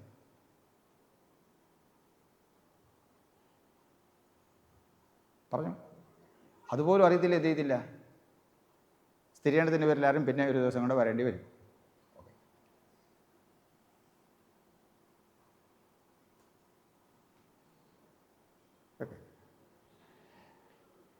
ഇസ്രായേൽ മക്കൾ ആരാധിച്ച അതേ സർവശക്തനായ ദൈവത്തെ തന്നെയാണ് ഇന്ന് ഞാനും നിങ്ങളും ആരാധിക്കുന്നത്. യേശു ക്രിസ്തുവിലൂടെ. ആരിലൂടെ? യേശു ക്രിസ്തുവിലൂടെ. മറന്നു പോകരുത്. ഇസ്രായേൽ മക്കൾ അന്ന് ആരാധിച്ച അതേ ദൈവത്തെ തന്നെയാണ് ഇന്ന് ഞാനും നിങ്ങളും ആരാധിക്കുന്നത്. ഇന്ന് നമ്മൾ പള്ളിയിൽ ആരാധിക്കുന്നത് ഏത് ദൈവത്തെയാണ്? അന്ന് ഇസ്രായേൽ മക്കൾ ആരാധിച്ച അതേ ദൈവത്തെ തന്നെയാണ്. പക്ഷെ ചെറിയൊരു വ്യത്യാസം കൂടെ ഉണ്ട്. വ്യത്യാസമല്ല, അഡീഷൻ കൂടെ ഉണ്ട്. യേശു ക്രിസ്തുവിലൂടെ. ആരിലൂടെയാണ്? യേശു ക്രിസ്തുവിലൂടെ. അത് ഇങ്ങനെയാണ് നമുക്ക് കാണാനായിട്ട് സാധിക്കും വേദപുസ്തകത്തിൽ. ഇസ്രായേൽ മക്കൾക്ക് ദേവാലയത്തിൽ വന്ന് ദൈവം വിശുദ്ധനാണ്. ദൈവം പറഞ്ഞ ദൈവത്തിൻ്റെ അടുത്ത് വരുവാനുള്ള ഒരേ ഒരു യോഗ്യത വിശുദ്ധിയാണ്, അല്ലേ? ഞാൻ വിശുദ്ധനായിരിക്കുന്നത് പോലെ നിങ്ങൾ വിശുദ്ധരായിരിക്കും എന്ന് പറയും. വിശുദ്ധി കൂടാതെ എന്ത് ചെയ്യാൻ പറ്റത്തില്ല? ദൈവത്തെ പ്രസാദിപ്പാൻ സാധ്യമല്ല. അതുകൊണ്ട് വിശുദ്ധരായിരിക്കണം എന്ന് പറഞ്ഞിരിക്കുന്നു. അതുകൊണ്ട് എങ്ങനെയാണ് വിശുദ്ധീകരിക്കപ്പെടുന്നത് എന്നതിനെക്കുറിച്ചുള്ള പ്രമാണങ്ങളാണ് വേദപുസ്തകം കാണാൻ സാധിക്കുക. അതിനകത്തെല്ലാം യാഗങ്ങളാണ് അതിനകത്ത് പ്രധാനമായി പറഞ്ഞിരിക്കുന്നത്. അതാണ് യാഗങ്ങൾ, അല്ലേ? അനേക യാഗങ്ങളെക്കുറിച്ച് പറയുന്നുണ്ട്. അപ്പോൾ ദൈവ ആരാധനയ്ക്കായിട്ട് ഇവിടെ കടന്നു വരുന്നവർ നിശ്ചിതമായ രീതികളിൽ എന്ത് ചെയ്യണം? യാഗങ്ങൾ അർപ്പിച്ചതിന് ശേഷം, മൃഗങ്ങളെ യാഗം അർപ്പിച്ചതിന് ശേഷം മാത്രമേ, അവരുടെ പാപങ്ങൾ മോചിക്കപ്പെട്ടതിന് ശേഷം മാത്രമേ എന്ത് ചെയ്യാൻ പറ്റത്തുള്ളൂ? ഈ വിശുദ്ധനായ ദൈവത്തെ ആരാധിപ്പാനായിട്ട് പറ്റത്തുള്ളൂ. അപ്പോൾ പാപം ഏറ്റുപറയണം എന്നാണ്. അതാണ് പാപം ഏറ്റുപറച്ചിൽ എന്ന് പറയുന്നത്, അല്ലേ? അപ്പോൾ പാപം ഏറ്റുപറഞ്ഞതിന് ശേഷമേ എന്ത് ചെയ്യത്തുള്ളൂ, ദൈവത്തിന് നമ്മൾ പ്രസാദം ഉണ്ടാകാറുള്ളൂ. അന്ന് അവർ പാപം ഏറ്റുപറയുന്നതിന് അവർ യാഗങ്ങൾ കഴിച്ചിരുന്നു അല്ലേ. ഇന്ന് നമ്മൾ ആ ദൈവത്തെ പ്രസാദിപ്പിക്കണമെങ്കിൽ എന്ത് തന്നെ വേണം? എന്ത് വേണം? യാഗം കഴിക്കണം അല്ലേ. അങ്ങനെയാണെങ്കിൽ ഇന്ന് യാഗമുണ്ടോ? ഇന്ന് യാഗമുണ്ടോ? ഇല്ല. ഓക്കെ, അതൊക്കെ കുറച്ചുകൂടെ ലെവൽ കൂടിയ ചിന്തകളായിരിക്കാം. ഇന്ന് യാഗമില്ല അല്ലേ. യാഗത്തെക്കുറിച്ച് പറയുന്നുണ്ട്, സ്തോത്രം എന്ന യാഗം അർപ്പിക്കുന്നതിന് തന്നെ ബോധ്യപ്പെടുന്നു അല്ലേ. അത് വാക്കാട്ടും പ്രവൃത്തിയായിട്ടും അതിനെക്കുറിച്ച് വ്യാഖ്യാനമുണ്ട്. അപ്പോൾ ഞാൻ പറഞ്ഞത്, അന്ന് വിശുദ്ധീകരിക്കപ്പെടണം, യാഗങ്ങളിലൂടെ വിശുദ്ധീകരിക്കപ്പെട്ടതിന് ശേഷം മാത്രമേ വിശുദ്ധനായ ദൈവത്തെ ആരാധിപ്പാൻ സാധിക്കുമായിരുന്നുള്ളൂ. അതേ ദൈവത്തെ തന്നെ ഇന്ന് നമ്മൾ ആരാധിക്കുന്നു എന്ന് പറയുമ്പോൾ ഓർത്തിരിക്കേണ്ട കാര്യം എന്ന് പറയുന്നത്, ആ വിശുദ്ധിക്ക് കാരണം നമ്മളെ വിശുദ്ധീകരിക്കുന്നത് ഒരു യാഗം ആവശ്യമാണ്. ആ യാഗം നമ്മുടെ കർത്താവ് ഒരിക്കലായിട്ട് ചെയ്തു, യേശു കർത്താവ് ഒരിക്കലായി ചെയ്തു എന്നാണ് നമ്മൾ പഠിക്കുന്നത്. നമ്മൾ നോമ്പ് കാലഘട്ടങ്ങളിൽ ധ്യാനിക്കുന്നതാണ് അല്ലേ. ദൈവപുത്രൻ യാഗമായി തീർന്നു, യേശു എൻ്റെ പാപത്തിന് വേണ്ടി യാഗമായി തീർന്നു എന്ന് ഞാൻ വിശ്വസിക്കുമ്പോൾ എനിക്ക് പാപമോചനം കിട്ടി. മറന്നു പോകരുത്. അതേ മാനദണ്ഡം അതിനെയാണ്, വിശുദ്ധിയാണ് ദൈവത്തെ ആരാധിപ്പാനുള്ള മാനദണ്ഡം എന്ന് പറയുന്നത്. അന്ന് അവർ യാഗങ്ങൾ, മൃഗങ്ങളെ യാഗം കഴിച്ച് ആരാധന നടത്തിയിരുന്നുവെങ്കിൽ, ദൈവപ്രസാദം നേടിയിരുന്നുവെങ്കിൽ, ഇന്ന് ആ യാഗം ക്രിസ്തു ഒരിക്കലായിട്ട് ചെയ്തു, ദൈവപുത്രൻ ഒരിക്കലായിട്ട് ചെയ്തു. യേശു എൻ്റെ പാപത്തിന് വേണ്ടി മരിച്ചു വരുമ്പോൾ എന്ത് ചെയ്യുന്നു, എനിക്ക് അന്ന് അവർക്ക് കിട്ടിയ അതേ പാപമോചനം ഇന്ന് എനിക്കും കിട്ടുകയാണ് അല്ലേ. എന്ന് പറഞ്ഞാൽ വിശുദ്ധീകരിക്കപ്പെട്ട് ദൈവസേനയിൽ പ്രാർത്ഥിപ്പാൻ നാം യോഗ്യരായിത്തീരുകയാണ്. അന്ന് അതേ ഇസ്രായേൽ മക്കൾ ആരാധിച്ച അതേ ദൈവത്തെ തന്നെയാണ് നമ്മൾ ആരാധിക്കുന്നത്, ക്രിസ്തുവിലൂടെ എന്നും കൂടെ ഓർത്തോണം. യേശു മുഖാന്തരമാണ് ഇത് നമുക്ക് സാധ്യമായി തീരുന്നത്, അല്ലെങ്കിൽ നമുക്ക് സാധ്യമായി തീരുന്നത് അവിടെ. അതുകൊണ്ട് ആ കാര്യം നമ്മൾ മനസ്സിൽ ഓർക്കുക. ഓക്കെ, അങ്ങനെ നമ്മൾ ആരാധനയ്ക്ക് വരുമ്പോൾ എന്ത് ചെയ്യണം? പാപം ഏറ്റു പറയണം അല്ലേ.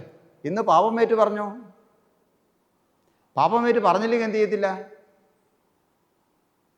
എല്ലാവരും ഇവിടെ തന്നെ ഉണ്ടല്ലോ അല്ലേ. പാപം ഏറ്റു പറഞ്ഞില്ലെങ്കിൽ എന്ത് ചെയ്യത്തില്ല? ദൈവത്തിന്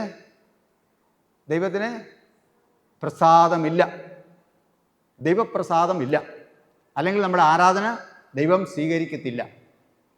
അടിസ്ഥാനപരമാണ് ആരാധനയുടെ. അങ്ങനെയാണെങ്കിൽ ഇന്ന് നമ്മൾ പാപം ഏറ്റു പറഞ്ഞോ എന്നാണ് എൻ്റെ ചോദ്യം. ഇന്ന് നമ്മൾ പാപം ഏറ്റു പറഞ്ഞോ? അതിനുള്ള അവസരം ഉണ്ടോ?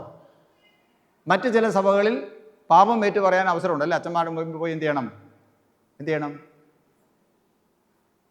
അച്ഛന്മാരുടെ മുമ്പിൽ അവർ ചെയ്ത പാപങ്ങളെല്ലാം ഏറ്റു പറയണം. എന്താണ് അതിന് പറയുന്നത്? കുമ്പസാരം. കുമ്പസാരം പറഞ്ഞാൽ പാപം ഏറ്റു പറയുന്നത്, അച്ഛന്മാരുടെ മുമ്പിൽ പാപം ഏറ്റു പറയുന്നത്. ഓക്കെ, നമ്മൾ അതെല്ലാം വിട്ടിട്ടാണ് നമ്മൾ പോന്നിരിക്കുന്നത് അല്ലേ. നമ്മുടെ ഇതനുസരിച്ച് നമ്മൾ പറയുന്നു അങ്ങനെ എന്ത് പറയേണ്ട കാര്യമില്ല, അങ്ങനെ ഒരു മധ്യസ്ഥൻ്റെ ആവശ്യമില്ല. ഏക മധ്യസ്ഥൻ അതാരാണ്? നമ്മുടെ കർത്താവായ യേശുവാണ്. യേശുവിനോട് മാത്രമുള്ള നമ്മളെ ബന്ധം എന്നൊക്കെ പറഞ്ഞ് നമ്മൾ അങ്ങനെ പോകുന്ന ഒരു വിഭാഗമാണ് നമ്മൾ. അതനുസരിച്ച് നമ്മുടെ ഉപദേശങ്ങളും കാര്യങ്ങളും ഒക്കെ പോകുന്നു. അങ്ങനെയാണെങ്കിൽ ഈ പാപം ഏറ്റു പറയാതെ എന്ത് ചെയ്യത്തില്ല?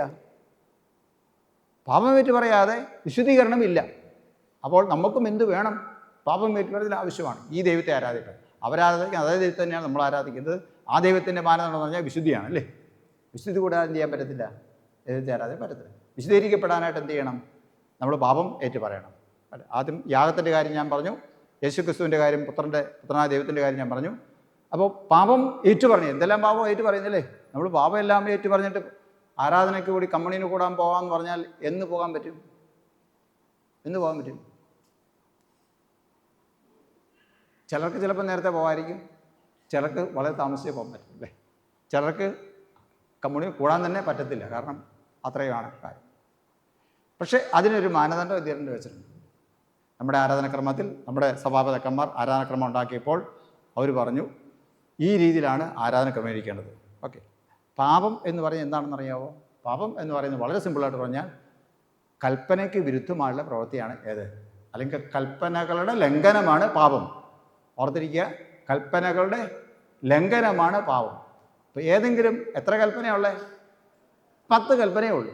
ഈ 10 കൽപ്പനകളിൽ ഒരെണ്ണം ലംഘിച്ചാൽ എന്തായി? പാപിയായി തീർന്നു, ലംഘകനായി തീർന്നു അല്ലേ. അതുകൊണ്ട് എളുപ്പത്തിന് വേണ്ടി എന്ത് ചെയ്യുന്നു?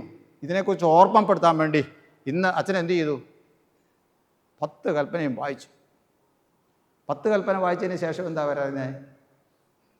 അത് കഴിഞ്ഞാണ് പാപം ഏറ്റുപറച്ചിൽ പ്രാർത്ഥന. ശ്രദ്ധിച്ചാണ് ആരാധനയുടെ ആ രീതി പോകുന്നത്. 10 കൽപ്പന പറഞ്ഞതിന് ശേഷം പാപം ഏറ്റു പറയാൻ അവസരം കൊടുക്കുകയാണ്. അപ്പോൾ എന്താണ് നമ്മൾ പാപം ഏറ്റു പറയുന്നത്? അങ്ങനെ കാട് കയറി ഒത്തിരി പോകുമൊന്നും വേണ്ട. ഒന്നാമത്തെ കൽപ്പന പറഞ്ഞിരിക്കുന്നത് ഞാനല്ലാതെ അന്യദൈവങ്ങൾ ഉണ്ടാകരുത്, അല്ലേ? നമ്മുടെ ജീവിതത്തിൽ പലപ്പോഴും എന്ത് ചെയ്യാം? അന്യദൈവ ആരാധന വന്നേക്കാം. ഒരുപക്ഷെ നമ്മൾ പറയുമായിരിക്കും അങ്ങനെയൊന്നുമില്ല എന്ന് പറയുമായിരിക്കും, അല്ലേ? ഒരു കാലത്ത് നമ്മുടെ ഈ പ്രദേശത്തുള്ള ആളുകൾ മറ്റ് ദൈവങ്ങളെ ആരാധിച്ചു, അവർക്ക് ഇഷ്ടമുള്ള ദൈവങ്ങളെ അവർ ആരാധിച്ചിരുന്നു. അത് അന്ന് എന്ത് ചെയ്തു? ഇന്നേക്ക് ഏതാണ്ട് 180 വർഷങ്ങൾക്ക് മുമ്പ് അവർ ഉപേക്ഷിച്ചു. എന്നിട്ട് പറഞ്ഞു ഞങ്ങൾ ആരെ ആരാധിക്കും? യേശുവിനെ ആരാധിക്കും, ഈ ദൈവത്തെ നമ്മൾ ആരാധിക്കുമെന്ന് പറഞ്ഞു, അല്ലേ? ഓക്കെ, അങ്ങനെ ഒരു വിശ്വാസത്തിലേക്ക് വന്നതിൻ്റെ വർഷങ്ങൾ ഒരുപക്ഷെ വ്യത്യാസം കണ്ടേക്കാം. ഇന്നേക്ക് 150 അല്ലെ 180 ഞാൻ പറഞ്ഞത് അത് ഈ പ്രദേശത്ത് മാത്രമുള്ള ആൾക്കാരുടെ കാര്യമാണ്. ചിലർ AD 52 മുതൽ എന്ത് ചെയ്യുന്നുണ്ട്? ക്രിസ്തു വിശ്വാസം വന്ന തലമുറകളുണ്ട്. ചിലർ അടുത്ത കാലത്ത് വിശ്വാസത്തിലേക്ക് വന്ന ആൾക്കാരുണ്ട്. ചിലർ അതിന് ആദ്യകാലങ്ങൾക്ക് ശേഷം വന്നവരുണ്ട്. അങ്ങനെ പല വർഷങ്ങളിലാണ് എന്ത് ചെയ്യുന്നത്? ക്രിസ്തു വിശ്വാസത്തിലേക്ക് വന്നത്. ഇനി അത് തുടർന്നുകൊണ്ടും ഇരിക്കും. അപ്പോൾ ഒരിക്കൽ അവരെല്ലാം എന്ത് ചെയ്യുന്നത്? അവരുടെ ആദ്യത്തെ രീതികളെല്ലാം ഉപേക്ഷിച്ച് വന്നവരാണ്. അത് പറയാൻ വേണ്ടിയാണ് വന്നത്. അപ്പോൾ ഇവിടെ കൽപ്പന ഒന്നാമത് വായിക്കുന്നു, ഞാനല്ലാതെ അന്യദൈവം നിനക്കുണ്ടാകും, അല്ലേ? ഓക്കെ. ആരെങ്കിലും വന്ന് പറയാ, നിങ്ങൾ ഒരു വസ്തു പോട്ടെ, എളുപ്പന്നൊരു തേങ്ങയാന്ന് കൂട്ടിക്ക്, ഒരു തേങ്ങ എന്ത് ചെയ്തേക്കുക? ഇന്നടത്ത് കൊണ്ട് കൊടുത്തേരെ, നിങ്ങളുടെ കാര്യം എന്ത് ചെയ്യും? സാധിക്കുമെന്ന് പറഞ്ഞാൽ അതെന്ത് ആരാധനയായിരിക്കും? എന്താരാധനയായിരിക്കും? ഇവിടെയല്ല, വേറെ. അതിനാണ് അന്യ ആരാധന എന്ന് പറയുന്നത്, അന്യദൈവങ്ങൾ എന്ന് പറയുന്നത്. വേദോസം പറയുന്നത് യഹോവയ്ക്ക് നേരുകയും നിവർത്തിക്കുകയും ചെയ്യും. നമുക്കെന്തെങ്കിലും ഒരു നേർച്ച ഉണ്ടെങ്കിൽ ആർക്ക് ചെയ്യണം? ദൈവത്തിന് നേരുക, നമ്മുടെ ദൈവത്തിന് നേരുക. സമയത്ത് എന്ത് ചെയ്യുക? അർപ്പിക്കുക. നേർച്ച നേരണ്ടെന്ന് പറയുന്നില്ല, നേർച്ച വേണ്ട എന്ന് പറയുന്നില്ല. നേർച്ച നേരുന്നെങ്കിൽ അത് ആർക്ക് നേരണം? യഹോവയ്ക്ക് നേരുകയും നിവർത്തിക്കുകയും ചെയ്യുവിൻ എന്നാണ് പറഞ്ഞത്. വേറെ ദൈവങ്ങൾക്ക് നേർച്ച നേരരുത്. അവിടെ കൊണ്ട് തിരി കൊടുക്കുക, നേർച്ചയ്ക്ക് പൈസ എടുക്കുക, അതൊക്കെ പാടില്ല എന്നാണ് പറഞ്ഞത്. ഓക്കെ, ഇത് വായിച്ചപ്പം നമ്മുടെ മനസ്സ് ഓർത്തു പോയി. എന്ത്? കഴിഞ്ഞ പ്രാവശ്യം 50 പൈസ ഒരു പള്ളിയിലിടാൻ കൊടുത്തു വിട്ടത്, അല്ലേ? എന്തിനു വേണ്ടിയാ? പരീക്ഷയ്ക്ക് ജയിക്കാൻ. എല്ലാവരും കൊണ്ടുപോയി 50 പൈസ ഇടുന്നു, എല്ലാവരും കൊണ്ടുപോയി ഈർക്കിൽ വെള്ളം മെഴുതിരി കത്തിക്കുന്നു. എന്തിനു വേണ്ടിയാ? ഇത് വായിക്കുമ്പോൾ അത് ഓർത്തോണം, ഞാൻ അങ്ങനെ എന്തെങ്കിലും ചെയ്തിട്ടുണ്ടോ എന്ന് ഓർക്കണം. ചെയ്തിട്ടുണ്ടെങ്കിൽ എന്ത് ചെയ്യണം? കർത്താവേ തെറ്റ് പറ്റിപ്പോയി, മാപ്പാക്കണം, അല്ലേ? മാപ്പാക്കണം. ഒന്നാമത്തെ കൽപ്പന. രണ്ടാമത്തെ ഉഗ്രം ഉണ്ടാകരുത്, അതുമായിട്ട് ബന്ധപ്പെടണം. പിന്നെ എൻ്റെ അപ്പനെയും അമ്മയും എന്ത് ചെയ്യണം? ബഹുമാനിക്കും. പള്ളിപ്പാറാനുള്ള തൃക്കത്തിൽ എന്ത് ചെയ്തു? അപ്പനവിടെ മര്യാദയ്ക്കിരിക്കുന്നു പറഞ്ഞ് എന്ത് ചെയ്തു? നമ്മൾ ഒച്ചുണ്ടാക്കി കൈയും ചുറ്റി കയറ്റിയിട്ടാണ് എന്ത് ചെയ്തത്? ഇങ്ങോട്ട് പോകും. ഇവിടെ വന്നപ്പോഴുള്ള കൽപ്പന വായിക്കുന്നു, എന്തു ചെയ്യണം? എൻ്റെ അപ്പനെയും അമ്മയും ബഹുമാനിക്കുക. അന്നേരം അവർക്ക് അയ്യോ അപ്പനോട് പറഞ്ഞത് മോശമായി, ദൈവമേ എന്നോട് കരുണയുണ്ടാകണമെന്ന് പറഞ്ഞ് ഒറ്റ ചക്കനടിയും ഒരു നിലവിളിയും. ഏത് വായിക്കുമ്പോഴാണ്? അപ്പനെ അമ്മയും ബഹുമാനിക്കാൻ കൽപ്പന വായിക്കുമ്പോഴാണ് ആ കാര്യം ഓർമ്മ, അല്ലേ? മോഷ്ടിക്കരുത്.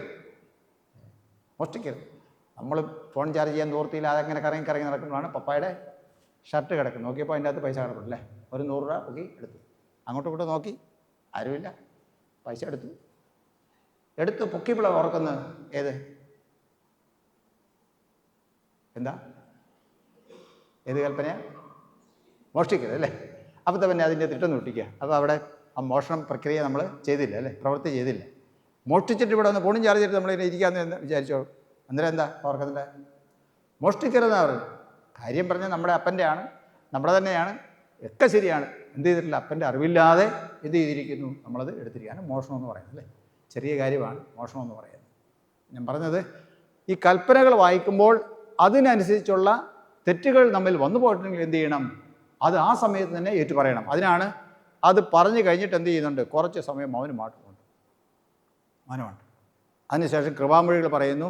അച്ഛനോ അല്ലെങ്കിൽ ബിഷപ്പോ ആരാണെങ്കിലും എന്ത് ചെയ്യുക? ആരാനെടുക്കുന്നവർ പാപമോചന അറിയിപ്പ് കൊടുക്കുന്നു, അല്ലേ? അതാണ്. അതിനുശേഷം പാപമോചന അറിയിപ്പ് കഴിഞ്ഞാൽ അവരെല്ലാവരും ശുദ്ധരായി തീർന്നു എന്നുള്ളതാണ് എൻ്റെ അർത്ഥം. തുടർന്നാണ് ആരാധനയും വിശുദ്ധ സംസർഗങ്ങളൊക്കെ നൽകുന്നത്, അല്ലെ നടത്തപ്പെടുന്നത്. ആരാധനയിൽ വിശുദ്ധ സംസർഗം അവിടെ വാഴ്ത്തി കഴിയുമ്പോൾ അല്ലെങ്കിൽ ഒരുക്കി കഴിയുമ്പോൾ അവസാനം പറയുന്നൊരു വാക്കുണ്ട്. വിശുദ്ധ വസ്തുക്കൾ ആർക്കാ? വിശുദ്ധ വസ്തുക്കൾ ആർക്കാണ്?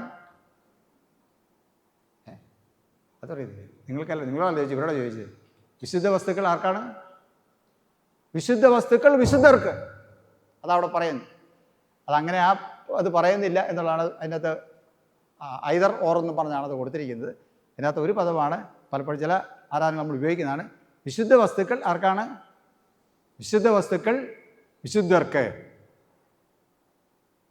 ഓർത്തോണം.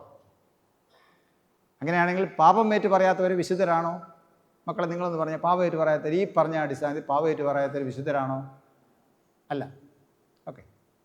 അപ്പോൾ ആരാധനയെ നമ്മൾ വളരെ ശ്രദ്ധയോടെ ഇരിക്കണം. എന്താണ് പറയുന്നത്, എന്താണ് പ്രതിവാക്യം പറയേണ്ടത്, എന്താണ് നമ്മൾ ചെയ്യണം തുടങ്ങിയ കാര്യങ്ങളെല്ലാം എന്ത് ചെയ്യണം? നമ്മൾ വളരെ ശ്രദ്ധയോടെ ഇരിക്കണം. അതുകൊണ്ടാണ് കർത്താവ് പറഞ്ഞിരിക്കുന്നത് പൂർണ്ണ മനസ്സ്, പൂർണ്ണ ഹൃദയം, പൂർണ്ണാത്മാവ്, പൂർണ്ണ മനസ്സ്, പൂർണ്ണശക്തി, പൂർണ്ണമായിട്ടിവിടെ ഇരിക്കണം. ഇവിടെ ഇരുന്നുകൊണ്ട് നമ്മൾ 100 കൂട്ടം ലോക കാര്യങ്ങൾ എന്ത് ചിന്തിക്കരുത് എന്നാണ് പറഞ്ഞതിൻ്റെ അർത്ഥം. പൂർണ്ണമായിട്ട് ഇവിടെ ദൈവത്തിന് ഇരിക്കുമ്പോഴാണ് ദൈവത്തിൻ്റെ ദിവ്യമായ സാന്നിധ്യം നമുക്ക് ഉണ്ടാകുന്നത്, അനുഗ്രഹം നമുക്ക് ഉണ്ടാകുന്നത്. അപ്പോൾ പാപം ഏറ്റു പറയാത്തവർക്ക് എന്തില്ല? വിശുദ്ധ മേശയിലേക്ക് വരാൻ പറ്റുമോ? പറ്റത്തില്ല. ഞാൻ പറഞ്ഞത് നിങ്ങൾ എല്ലാ ദിവസവും എന്ത് ചെയ്യുന്നുണ്ട്? എല്ലാ വിശുദ്ധ ദിവസങ്ങളിലും ആരാധനയ്ക്ക് വരും എന്ന് പറഞ്ഞാണ് പോകുന്നത്. ആരാധനയ്ക്ക് വരുമ്പോൾ എന്ത് ചെയ്യണം? ഒരുക്കത്തോടെ നമ്മൾ വരേണ്ടത് ആവശ്യം. ഒരുക്കത്തോടെ നമ്മൾ വരേണ്ടത് ആവശ്യം. പണ്ട് നമ്മുടെ കാരണവന്മാർക്കൊക്കെ ആ ഒരുക്കമുണ്ടായിരുന്നത് വെള്ളിയാഴ്ച തൊട്ട് എന്ത് ചെയ്യും? അവർ ഒരുങ്ങുമായിരുന്നു എന്നാണ് ഞാൻ കേട്ടിട്ടുള്ളത്. വസ്ത്രമെല്ലാം നല്ല ഇടയ്ക്ക് ഇസ്തിരിയൊക്കെ ഇട്ട് എന്ത് ചെയ്യുമായിരുന്നു? അവർ ഞായറാഴ്ച ദിവസങ്ങളിൽ ആരാധനയ്ക്ക് വരാൻ ഒരുങ്ങുമായിരുന്നു എന്ന് കേട്ടിട്ടുണ്ട്. ഇന്ന് നമുക്ക് തിരക്കിൻ്റെ കാരണം പറഞ്ഞ് നമ്മളതെല്ലാം ഉപേക്ഷിച്ച് പോവുകയാണ് ചെയ്യുന്നത്. ഒരുക്കത്തോടെ ആരാധന വരിക, പാപം ഏറ്റു പറയുക.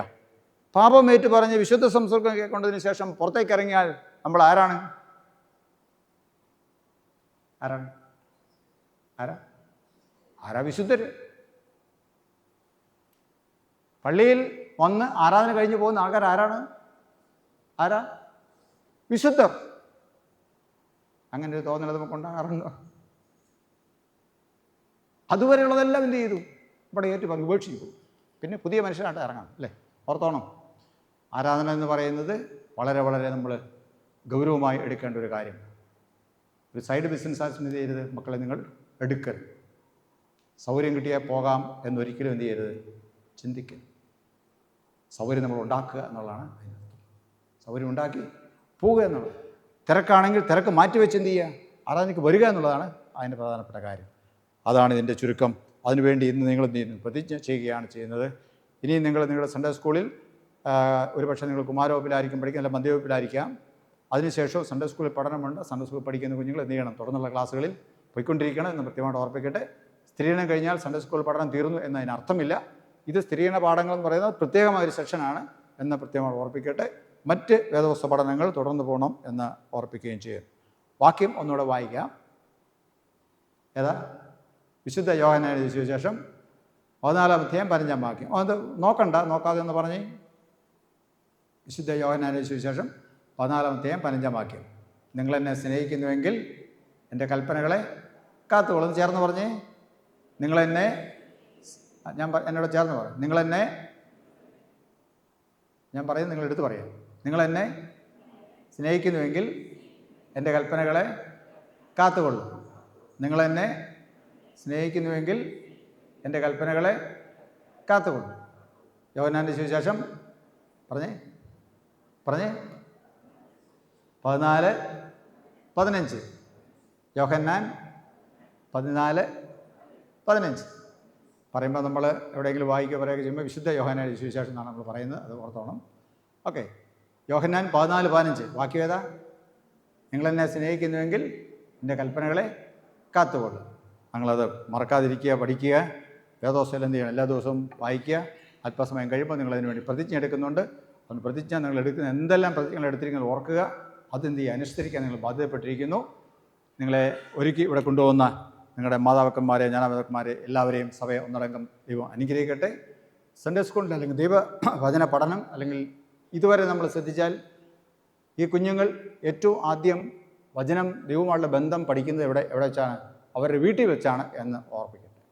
കുഞ്ഞുങ്ങൾ ദൈവവുമായുള്ള ബന്ധം സ്ഥാപിക്കപ്പെടുന്നത് എവിടെ വെച്ചാണ്? അവരവരുടെ ഭവനങ്ങളിൽ വെച്ചാണ്. അതായത് സുമാർ ഒരു 5 വയസ്സിന് മുമ്പ് എന്തു ചെയ്യും? അവർ ദൈവ പൈതലാണെന്ന ബോധം അവരിൽ ഉണ്ടാക്കിയെടുക്കുക എന്നുള്ളതാണ്. അവരെ പ്രാർത്ഥിക്കാൻ പഠിപ്പിക്കണം. അവർ ദൈവത്തിൻ്റെ പൈതലാണെന്ന് പറഞ്ഞു കൊടുക്കണം. നല്ല നല്ല പാട്ടുകൾ, ക്രിസ്തീയ പാട്ടുകൾ അവരെ പഠിപ്പിക്കണം. ആദ്യം അവർ കേൾക്കേണ്ടതും പഠിക്കേണ്ടതും എന്താണ്? ഈ ദൈവത്തെക്കുറിച്ചും ദൈവവചനത്തെക്കുറിച്ചും ആയിരിക്കണം. അതിനുശേഷം മാത്രമേ എന്ത് ചെയ്യാവുള്ളൂ? മറ്റ് അറിവുകൾ അവരിലേക്ക് വരാൻ പാടില്ല. അപ്പോൾ അവർക്ക് ഈ അറിവ് വെച്ച് മറ്ററിവുകളെ ശോധന ചെയ്യാനായിട്ട് സാധിക്കും, അല്ലെങ്കിൽ താരതമ്യം ചെയ്യാനായിട്ട് സാധിക്കും. അതവരുടെ വിശ്വാസ ജീവിതത്തിൽ ശക്തി പകരും എന്നുള്ള കാര്യത്തിൽ യാതൊരു സംശയവും. അതുകൊണ്ട് ദൈവം നിങ്ങളെല്ലാവരും അനുഗ്രഹിക്കട്ടെ. എടുക്കുന്ന പ്രതിജ്ഞകൾ പാലിപ്പാൻ എന്ത് ചെയ്യണം? വളരെ ഉത്സാഹമുള്ളവരായിരിക്കണം. സഹായം ദൈവം എപ്പോഴും എന്ത് ചെയ്യുന്നു? സഹായത്തിനുണ്ട് എന്ന് മറന്നു പോവുകയും ചെയ്യുന്നു. ഇപ്പോൾ പിതാവായ ദൈവത്തിനും പുത്രനായ ദൈവത്തിനും പരിശുദ്ധാത്മാവായ ദൈവത്തിനും സകല ബഹുമാനം മഹത്വവും കലാവസാനം കൂടെ ഉണ്ടായിരിക്കുമാറാകട്ടെ.